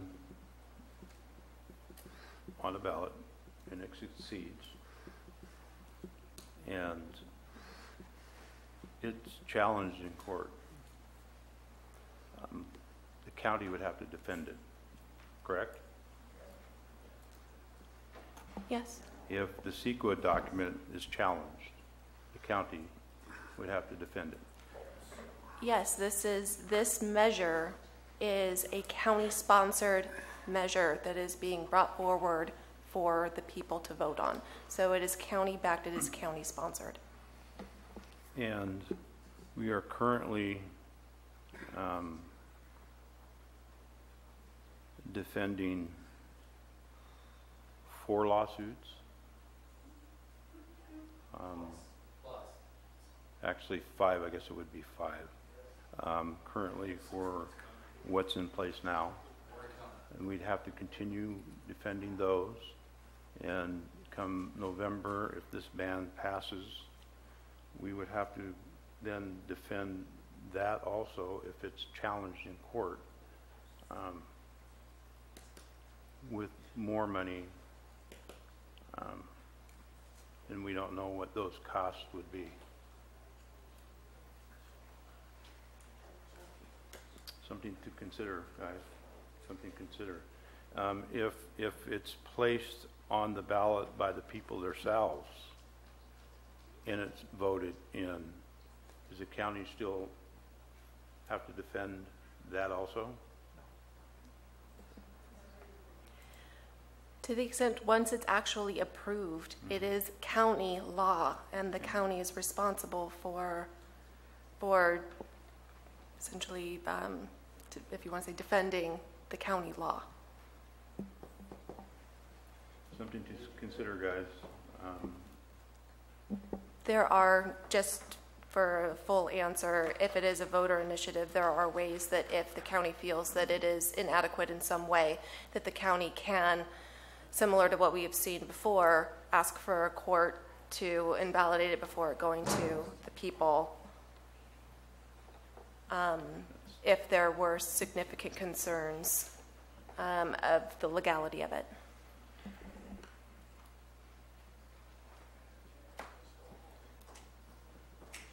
Supervisor Oliveira, you're thinking about? Well, after being educated on that procedure and prior, I have a tendency to agree with Supervisor Garamendi about not doing anything. Even putting the issue on the ballot as a band, even if it's defeated, it would still be a band. So it'd be kind of futile unless we put two issues on the ballot, and I don't think I'm prepared to draft both issues on that as far as regulation and band. I was looking for direction from the people whether or not they wanted a ban. And I don't think I'm going to be able to accomplish that. Well, there's an item on here, and I think it was originally what was Supervisor Mills had asked Polis on, is rather to put an advisory thing on the ballot to ask one way or another. And that's initially 2 weeks ago what he had asked. And that's still here on this agenda before us. I haven't changed my position on the advisory, but like I was trying to explore the ways to make this a fair, objective issue on the ballot for the folks, and I don't think we can accomplish that right now. Am I incorrect, Council? Well, as indicated, to get information from the electorate, certainly there is the option of doing the advisory. There is also the option that was brought up by Supervisor Garamendi about doing a full poll, professional poll of your constituency to get input. That would not be something that would be time-wise, I would look to the elections official, because I would seriously doubt that there would be sufficient time to contract, do a poll, come back and still be able to meet the deadlines for the November ballot. But that would be an alternative where the board could get input from the community and then take that information forward at a future ballot, future election. July 26th is the 24th is the final date. Yeah, we'd have to act before July 24th. Yeah. You know, I have some genuine concerns. I would like I say, staff has been a yo-yo for so long. We have had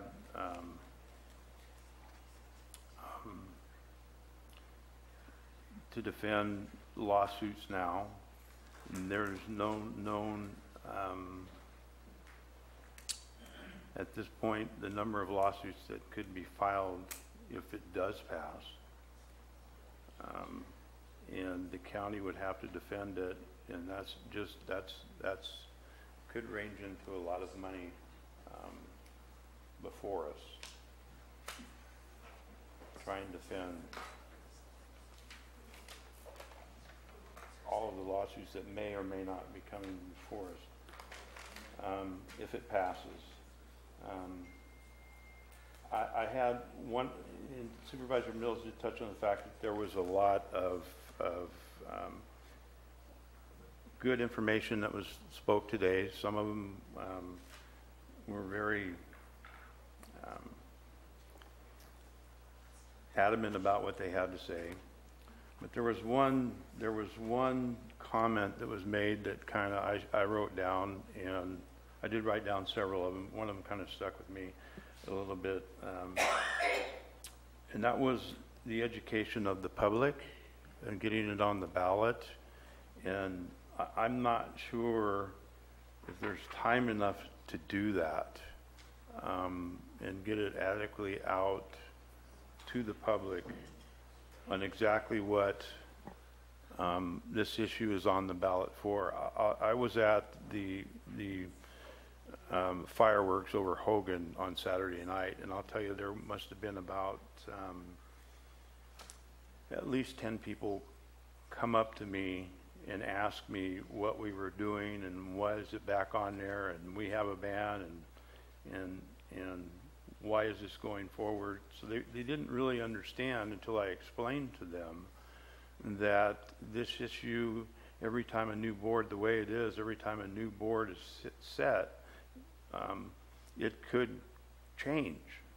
They were unaware of it. A lot of the public was unaware of that. They did not know that in order for it to not be like that, it would have to go to the public for a vote.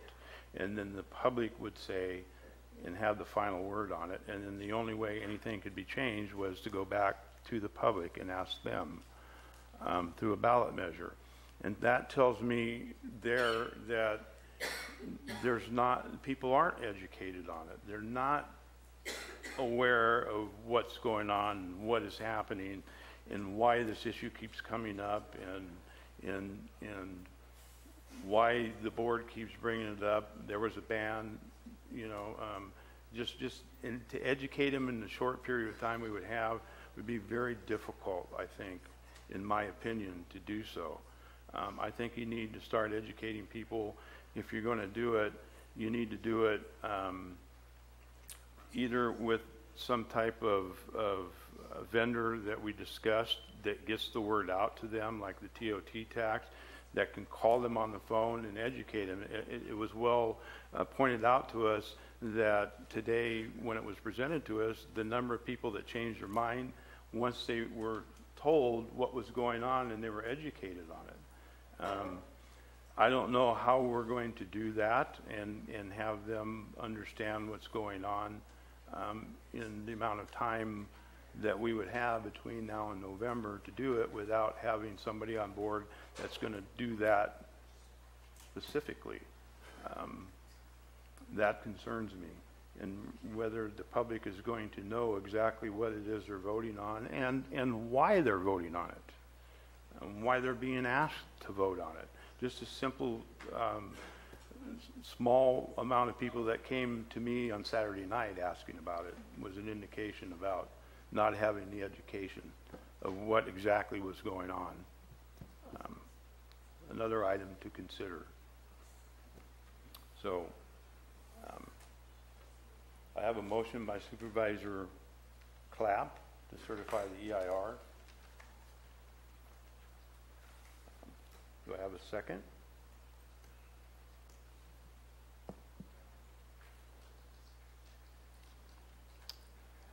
I do not hear a second, so that motion dies for a lack of second.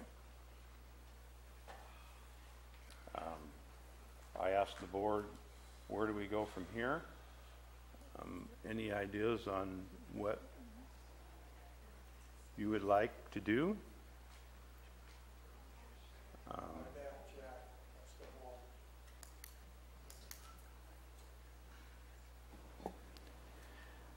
I'm hearing a sense that we still need more information, that we're looking for more, that whatever is been discussed here to this point isn't enough to gain a consensus. Again, I'm going to repeat that whatever that next board's makeup looks like in January may be faced with the same situation and the same turmoil, and staff is going to have to go through what they've gone through for the last 2.5 years all over again, and I have a grave concern to that. You know, whether I'm still sitting on this board or any of us are sitting on the board, that's not the issue. The issue is that this county is in turmoil and will continue to be in that until there is a settling, a political settling for everyone. And not everyone's going to get their way. Not everyone's going to get what they want. But I think we, as a board, have a duty to find out what If they want a ban, they've got a ban. If they want something else other than that, then we're just going to set the staff off on another tangent of looking for what that might be. So you'd like to know you're going to sleep good at night when this is all over. That's ultimately what it's got to come down to. No, we're not. I will.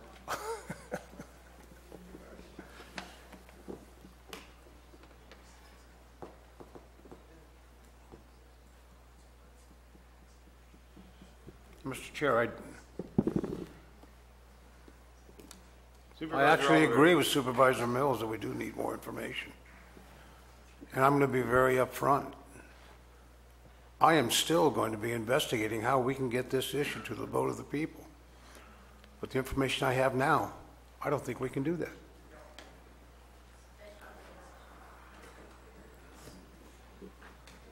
And I'm going to agree with Supervisor Oliveira that I think we need some more information, and we need to do this diligently. If we get something on the ballot that can be challenged, where do we end up there? I want to thank staff for what they've done. I think is your comment to going to January if there's a different makeup on this board and what direction that board will take. I think at least what's been done here will give them at least cut down on the amount of time that will spend and need to be spent on any direction that's been given to them. In the meantime, we can continue to get some information and gather information on what Supervisor Oliveira is mentioned as to exactly how we can get something on the ballot that is valid and defensible and can be a true micronism of the people as a whole and what they would like to see. And understand too, and this is why we have a United States Senate and we have a Senate in the legislature here in Sacramento. As the aristocracy that they were intended to be, their intent is to slow down the process. It is the purpose of the House to carry the emotions of the moment, but it is the purpose of the Senate to temper those emotions. And I would prefer that we be diligent and purposeful in whatever we're doing and be sure that we have got all of those issues laid out. And it might be sometime in November or whatever. We may end up in a special election, who knows? But the point is that if you think you can carry this off in 6 weeks, because it's ultimately what it would be, 6 weeks, there's not enough time. There's not enough time. And that's the thing, that's one of the things that I've been dwelling on. And to put it off to a special election would also, I think, help resolve my wife's issue of giving this time to literally see how it looks, because we've been in this now how many weeks ultimately, and what do we know? What have we learned? Well, I don't think we've learned enough. But do I believe that the ban right now, based upon what I know of the capabilities of the State Water Board and Fish and Wildlife and everybody else, because I've talked to them within the last week, I think we're on the right track right now. Things could change, and I'm sure they will. And I would like to make at least one comment to a comment that was said earlier, and it's not to be detrimental to anything that was said, and there was a lot of things said about all of us up here, and has been said for quite a while because of the displeasure of people. But there was a comment about building a building and having to tear it completely down because the inspector didn't like it. It's happened. Hasn't happened to me, but it's happened. It happens more often than what people really think, and it's simply because an inspector doesn't like it. A lot of times you get an inspector on a job, and then he's replaced, and then another inspector shows up, and this has to do a lot of times with Caltrans inspectors, famous for that. And it has to do with them not liking what's been done, so it has happened. So, all right, so we're going to leave it at that. Is that, we're going to take no action? We have a motion, there was no second, so it died for lack. I just want to add, we talked about doing this slowly. To get it on the November ballot, it does have to be, the election has to be called by July 24th. The next scheduled election after November is June 2020, and holding a special election that's countywide is going to be a minimum of $50,000, probably upward more towards $100,000. I just want to put that out there. So if we're talking about potentially doing a special election, unless the state calls a special election in the next 2 years, there's not a regularly scheduled election until June of 2020. Thank you. That's good information. Thank you. So, we are finished with this item. We're going to let it die. Okay. Move on to the next item on the agenda, announcements.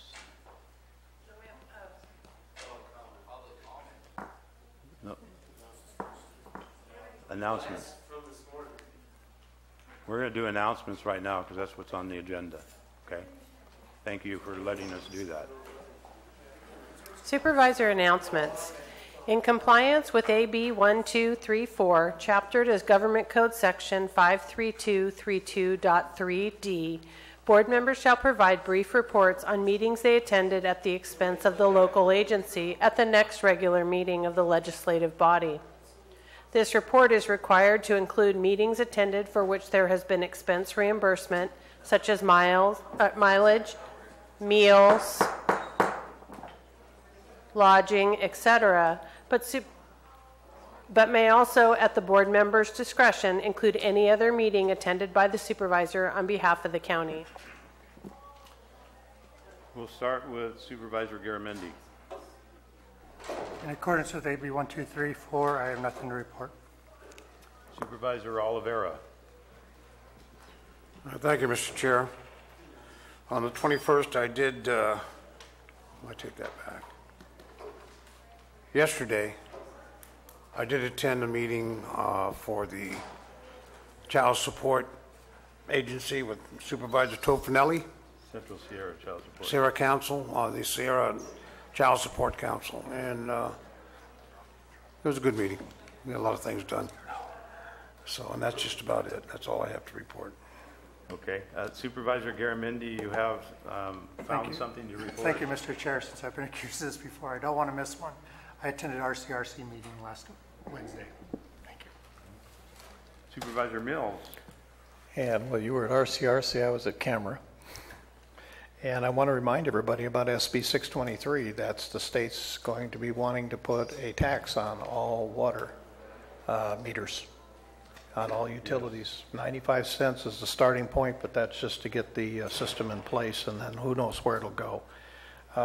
Lake Tulloch, I attended the Trinam meeting in Oakdale because the Lake Tulloch Bridge are going to be putting boulders up on the Tuolumne side of the bridge to stop the parking and the garbage that's being placed over there. So it's going to probably push some of the parking issues over onto the Calavera side. We just need to be aware of it.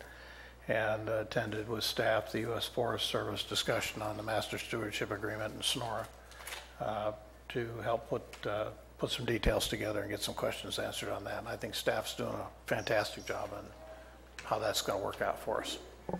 Thank you. Supervisor Clapp. Nothing to report out on.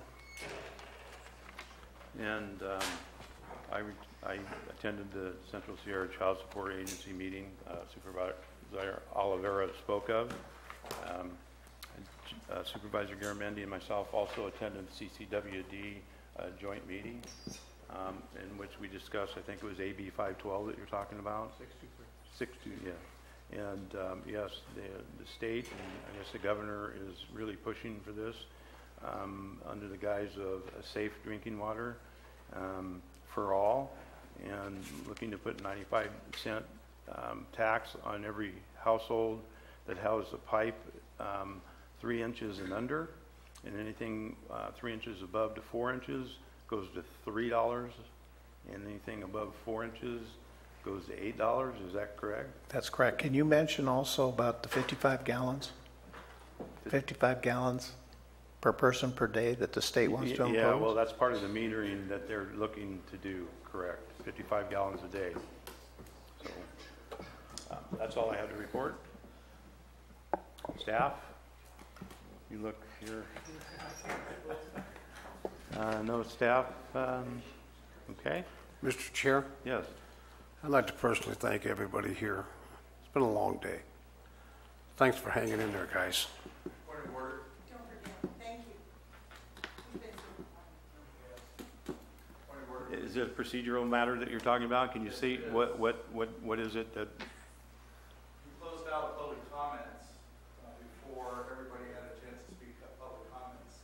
So by your own procedures. I haven't got to that, sir. I have not got to that. We went to announcements, which is the next item on the agenda. Okay, so I haven't adjourned this meeting. Thank you. Public comment started first this morning. I don't know how. Mr. Fry. Mr. Fry. Madam Clerk. So this morning, we extended the public comment 30 minutes to accommodate for the break that we took in the middle or towards the end. And you called for any further public comments and nobody else came forward. No way. Yes. No, I'm sorry. No way. No. You have to continue public comments now. Point of order. Mr. Chair. Hold on, please. Gary said 5 more people.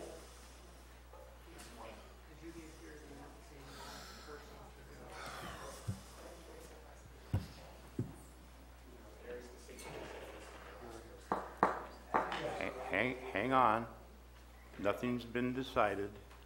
Okay. There is no decision Just hang on. You have to have Oh, no. Okay, nothing's been decided yet. Okay, thank you. Madam Clerk.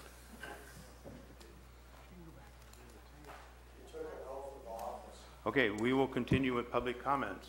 Thank you.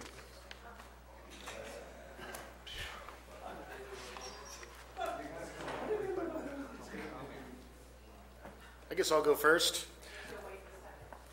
Oh, I'm sorry.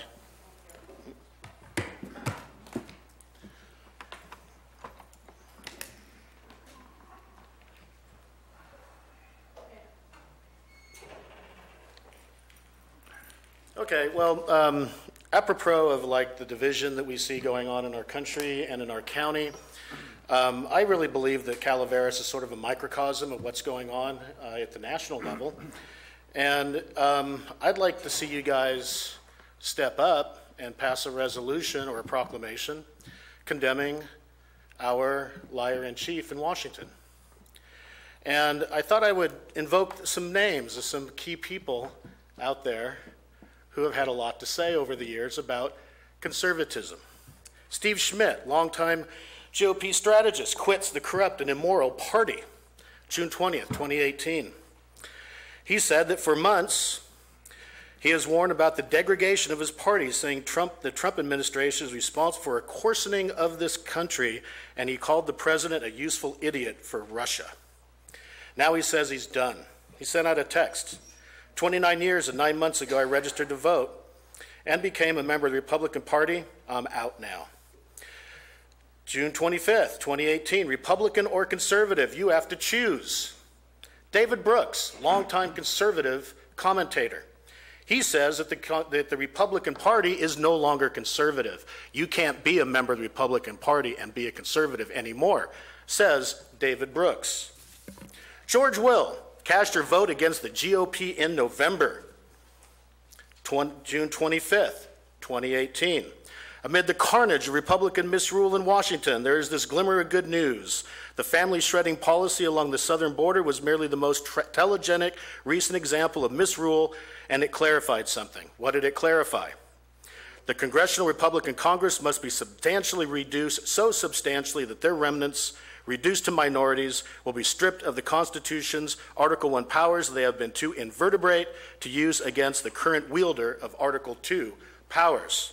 The thing I'd like to share with you guys, or at least, let the people in this county that call themselves conservative, we have conservative commentators for decades who have declared that the GOP has gone over the edge. The GOP is now a fascist, oligarchic entity. It is no longer conservative. Those guys have usurped conservative values and twisted them around, just like we've seen here with Dennis Mills. To all the conservatives in our county, you don't have to follow Dennis Mills and Vicki Renke and Susan Morris, because they are not conservatives. They are extremists. And we have conservative columnists, the voices of American conservatism, that have declared that the GOP is out of line. It's no longer an American institution that needs to have its day in Congress. We need to vote them all out, starting with Mr. Mills. Thank you. Any other public comments?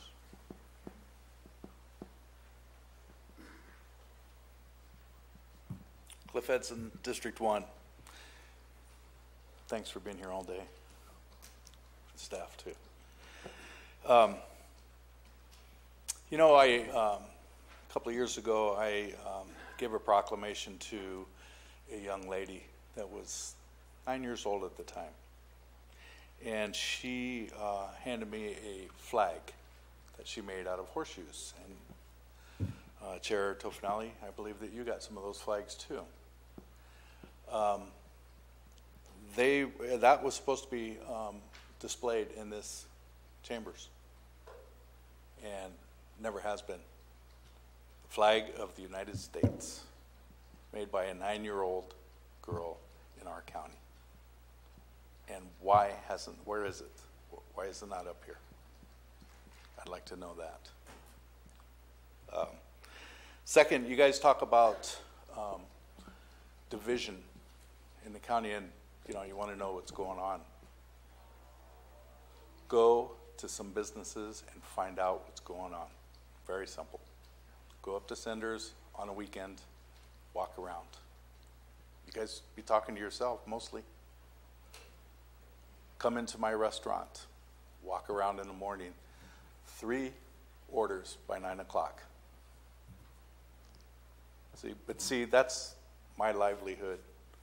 That's my business, which you guys don't know anything about, because you don't own businesses here. You do, but it was kind of a weird situation there, wasn't it? So I know that you guys are getting picked on, and I know it's not fun. I went through it for my amount of time that I was up there, and it wasn't fun. There was many a time I sat behind that door and I said, okay, got to go out and face music. And that's what you got to do. But it's not that hard to work with the truth. That's all you have to do. And the answers will come. And they will come in a non-divisional way. Look for the truth. Don't fabricate stuff. Don't put it in your mind that that's just it. Look for the truth of things. Look for the future. What's coming up in the future? Because our county right now is digressing pretty fast too. I know you all, you're comfortable because you got an income, right? But there's a lot of people out there that are losing their income. And I'm not talking about just growers. I'm talking about people that we've had to lay off and others. Thank you. Any other public comment?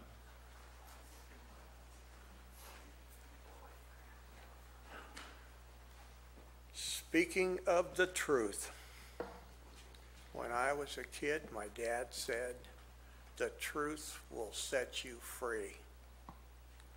I feel like some members on this board are not listening to anybody but themselves because they're so arrogant, they're so narcissistic.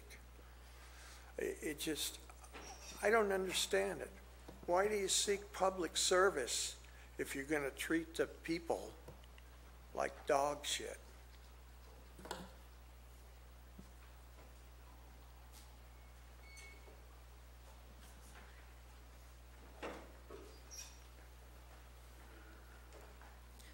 Vivian Sechu, District 1. Gentlemen, this year's general fund has been balanced using an estimated $9 million of fund balance. Is this surplus in any way related to Measure C? You quote, conservative revenues and worst-case expenses as a budget guiding principle, together with the preservation of core services such as public safety. However, need we remind you that the Sheriff's Office has notoriously been understaffed, underpaid, and has had a serious and continuous staff turnover issue for years. Please note that this year's general fund expenditures rose by 7.12% and revenues dropped by 3.5%, therefore creating a budget deficit, let's see here, I'm sorry, I lost my place, phone call. Please note that this year's general fund expenditures rose by 7.12% and revenues dropped by 3.5%, therefore creating a budget deficit of well over 10%. Is this really a good example of conservative revenues and worst-case expenses planning and controlling techniques? Mr. Mills, whatever has become of all your top-notch budgeting tools and expertise? Gentlemen, the budget document this year begins with a rather interesting quote by Benjamin Franklin, which reads, without continual growth and progress, such words as improvement, achieve, and success have no meaning. You also quote that this year's budget strategy is based on growth and improvement. However, before touching upon growth, it would be useful to remind you that you just lost tens of millions of dollars of tax revenues with the cannabis ban, and those monies will no longer be available to balance the budget next year. We are facing an unfunded pension liability, which will reach its peak in the next 3 years, and in the best case scenario, will double by 2020. You have departments who have desperate funding needs instead of the cost cuts which you perhaps have in mind. Another economic downturn is looming on the horizon, and we are not even remotely equipped to eventually weather that. Do you seriously believe that you can achieve such an objective simply by targeting some areas of waste here and there? Now, if not by sole cost reduction, what else could you do sustainably to rebalance the county finances? Well, increase revenues, of course. And considering the county does not historically take tax increases particularly well, then the only thing left is growth. That's right, growth. New business and new blood. But here's the thing. We have a solid majority sitting on the board today who want to implement a retiree community in this county. Do you realize the extreme level of incongruency between the growth emphasis you've highlighted in the budget document and the anti-business political narrative of this board? Mr. Mills, you claim to be a former corporate executive. Do you know what happens to incongruent leaders and how exactly that would look like in the political arena? We shall see you at the ballots in November, gentlemen. Thank you.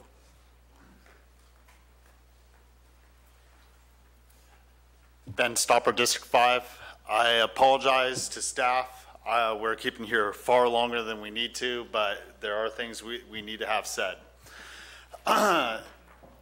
Projected growth in Calaveras County is adding what, 100 to 200 homes a year as we look at projected growth within Calaveras County.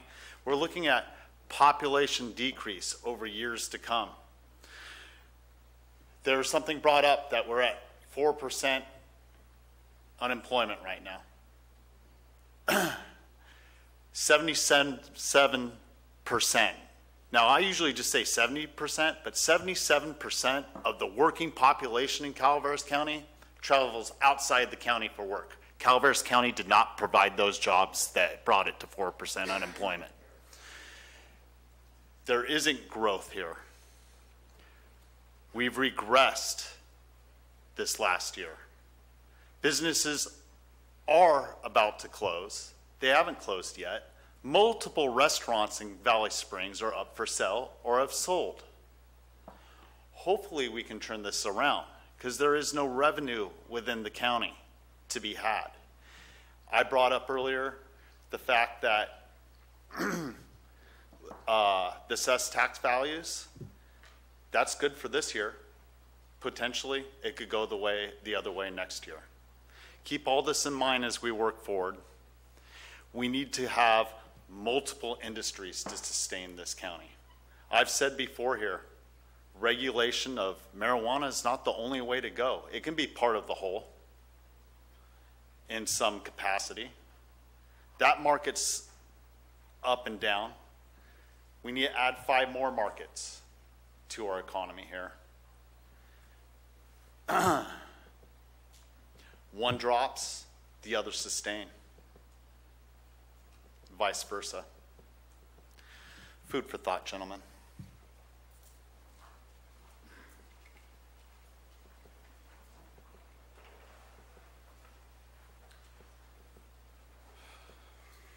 Neil McEwen, District 2. Jack, I'd just like to thank you for your pragmatism and the fact that you've put forth rational alternatives to this whole charade we were forced to endure today. And Mike and Gary, you guys came to the right conclusion. Well done. But you two, you have to own this now. What you've done in forcing this county and all these people to live in that are good people here. We've paid you our taxes. You've spent our taxes, and yet you've banned us. And you're going to have to face the fact that there are people coming, criminals coming here intentionally to take advantage of this situation that you have created. You are responsible for all the violence that comes after this. Any other public comments?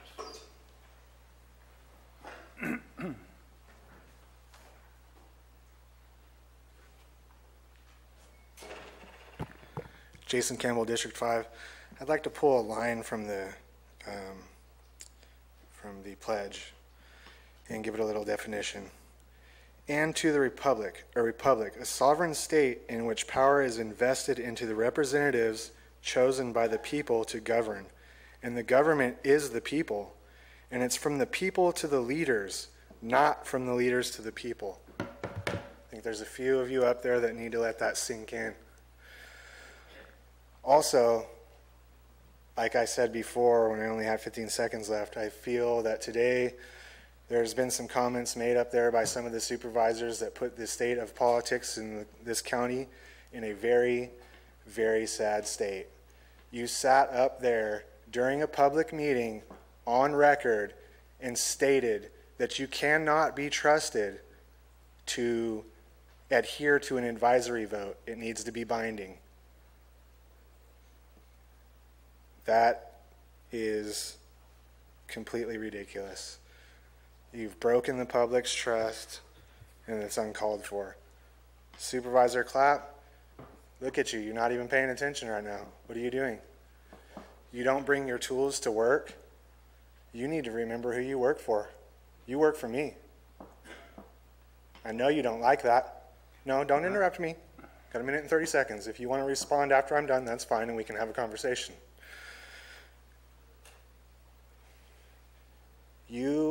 Your actions, your comments, your body language, everything about you says that you don't want to be here.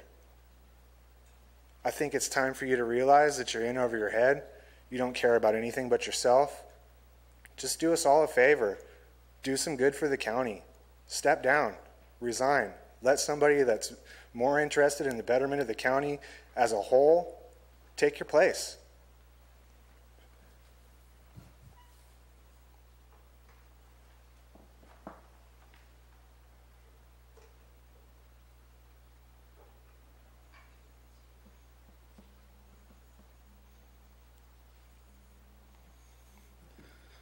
Also, to address one of your comments, it's not your county, it's ours. Take a good look at me. I've been here for 34 years. The only reason why I left is because in 1988, my father was killed in a traffic accident. I was too young to stay here by myself. I went and lived with my grandparents. I attended Valley Springs Elementary. I'm not going anywhere. No matter what you decide, I'm not going anywhere.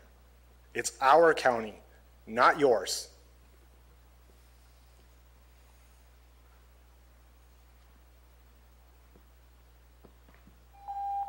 Thank you. Have a good night.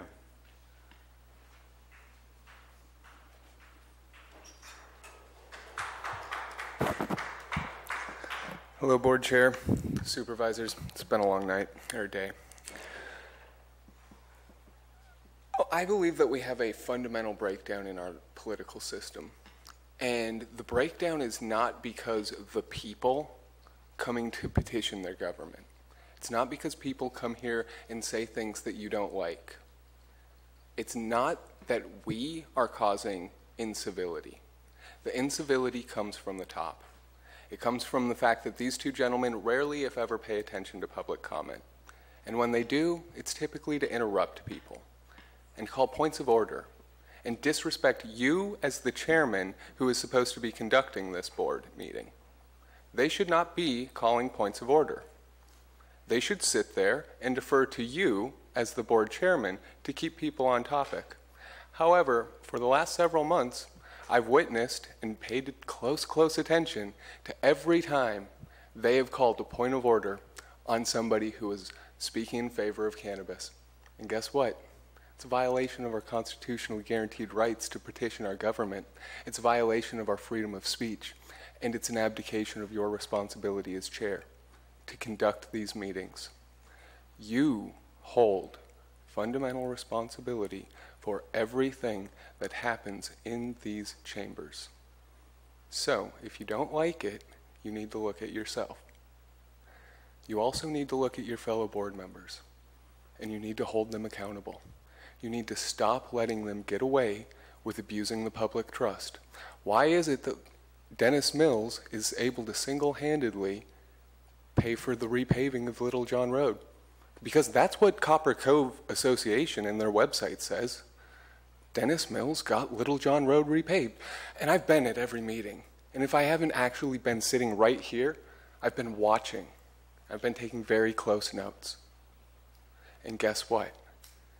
You guys didn't reappropriate any funds for Little John Road. How did it happen? How was it that that project got expedited? How is it that Clyde Clapp is able to run his campaign through his county email? How is it that Dennis Mills' wife is able to use his county email to set up meetings and present herself as an expert on the marijuana industry? And to engage in campaign meetings with people looking to run for supervisor over in Tuolumne County who want to know how to deal with the argument that this tax cannabis thing, it makes $11 to $13 million. How do we respond to that? Dennis Mills uses his email to coordinate his campaign. I have stacks and stacks and stacks of his emails clearly indicating he's not following the rules. Other public comments? George, can you please be quiet? Jennifer Smith. Again, let's see, we've got 9 hours of wasted time, so I'm going to waste a little bit more of your time at this point. We all come up here and we say a lot of things. There's a lot of accusations. There's never any answers. It's like a black hole. So I'm going to put these things to you. A lot of it's repetitive of what Trevor just had to say, and I want some answers. And when will we get honest representation? So now I'm hearing that you guys are going to be tasked, county staff, with educating the public on the cannabis issue and whether or not there should be a ban and the ban initiative on a vote on the ban. I don't trust you. I have these two lying constantly at the Republican meetings, and then they've got their minions that go out there and spread more lies, and they say, ask Lutz. It's in the mid-year report. How do I trust any of you guys to actually educate other constituents that aren't participating in the process? Vicki Mills, why does she have access to county email? Why is she representing her husband as a supervisor? She stood up here today and said it's her own opinion. I don't know what to believe anymore. And if she is acting as a supervisor, is she on payroll? Is she his staff? If she's his staff, who's paying her? Where's her, I don't know, workman's comp insurance? I think these are things we need to look into. Clyde Clapp, your son's got access to your email. I've seen emails that say, Dear Kevin. Why is this happening? Why does this continue to happen? These things go unanswered. Gary, you were tasked with having a hearing to answer these things. Hasn't happened yet. And let's talk about Little John. How did that happen? Where'd the money come from? On April 24th, We had a report from Public Works, Jeff Krovitz, while he was still here before he was unceremoniously walked out. Little John's rating was a 38.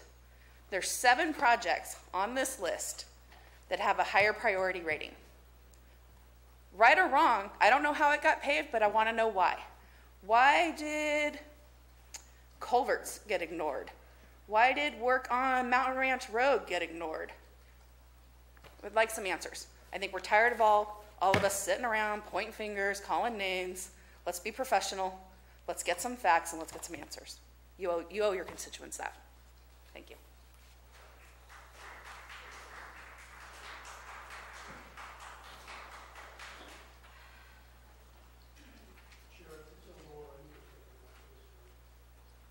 Kim Winton, District 4. Hold on. We're going to take a 5-minute break. 5-minute break? 5 minutes.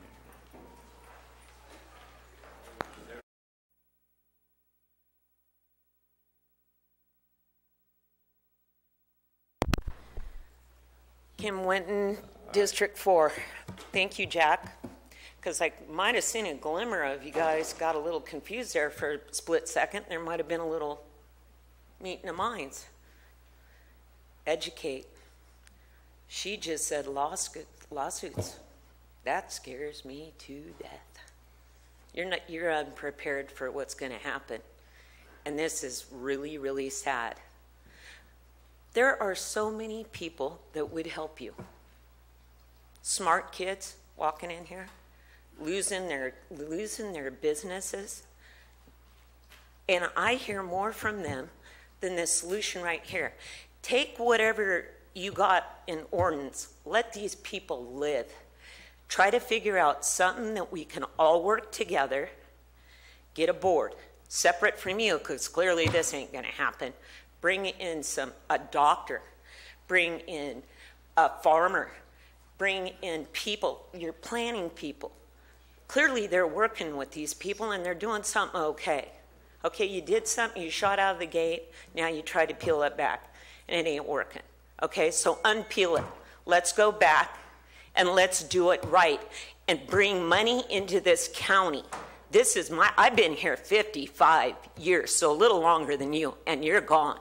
So I'm not worried about you. But I'm telling you, I'm like Jack, I'm tired. I'm tired of fighting with people. I'm tired of seeing people, they're telling me they're going to leave. I don't want to see friends of mine leave this county. I am sick and tired of it. So let's straighten up and do it. Reverse it. You guys are men. Man up. Be a damn man. Reverse it. They don't care. Any other public comments?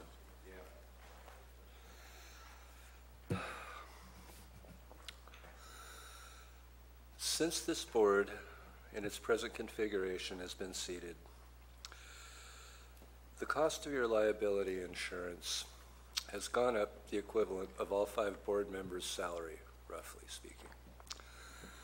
And there's reasons for that. Your decisions are those reasons. And among those decisions, some that I can't see get made entail things like a couple of meetings back stood here and I asked you, Mr. Chair, to please direct staff to answer 2 simple, important questions, and I won't repeat them now.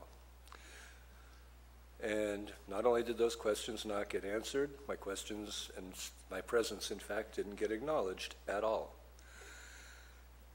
So when I want a simple answer to what should be a simple question like, why don't I get my $5,000 registration fee prorated for the 15 lousy days that it was arguably not even legally valid for because the UO had since expired? What are we left to do but try to get answers to questions through litigation? If we can't ask county staff if they won't answer our questions, we come to their boss, you don't answer my questions. Why do you think you're in court as much as you are? And I've got a lot more to say, but I won't. I got one that's basically a point of order. You decide if I run over the clock. I'm not going to point to a violation of a rule of procedure, but it's more of a common sense leadership thing for the chair, I believe. I almost got up today before lunch and point of ordered and asked you, would you poll the board now as to how you guys are going to react when you've got 46 items ahead of you and we got a late start, have a 2-hour break. It was rather obvious this meeting was going to go on overtime. Mr. Clapp didn't like that. Jack couldn't be here tomorrow. It seemed really common sense. So unless it gives the appearance that maybe you want to suppress public comment by attrition. You know, I had to wait 3 days to get 3 minutes a couple of weeks ago during the budget hearings. Not many people are willing to go to those lengths. Well, not many people have you rendered unemployed outside of my industry, so I have the time to do that. Unfortunately, I don't want it. Anyway, that's my main point of order, is just a suggestion that try to let the public participate by giving us a better idea. Thank you. Yeah. Any other public comments? Seeing none, we'll close public comments, and we will be adjourned. Great job.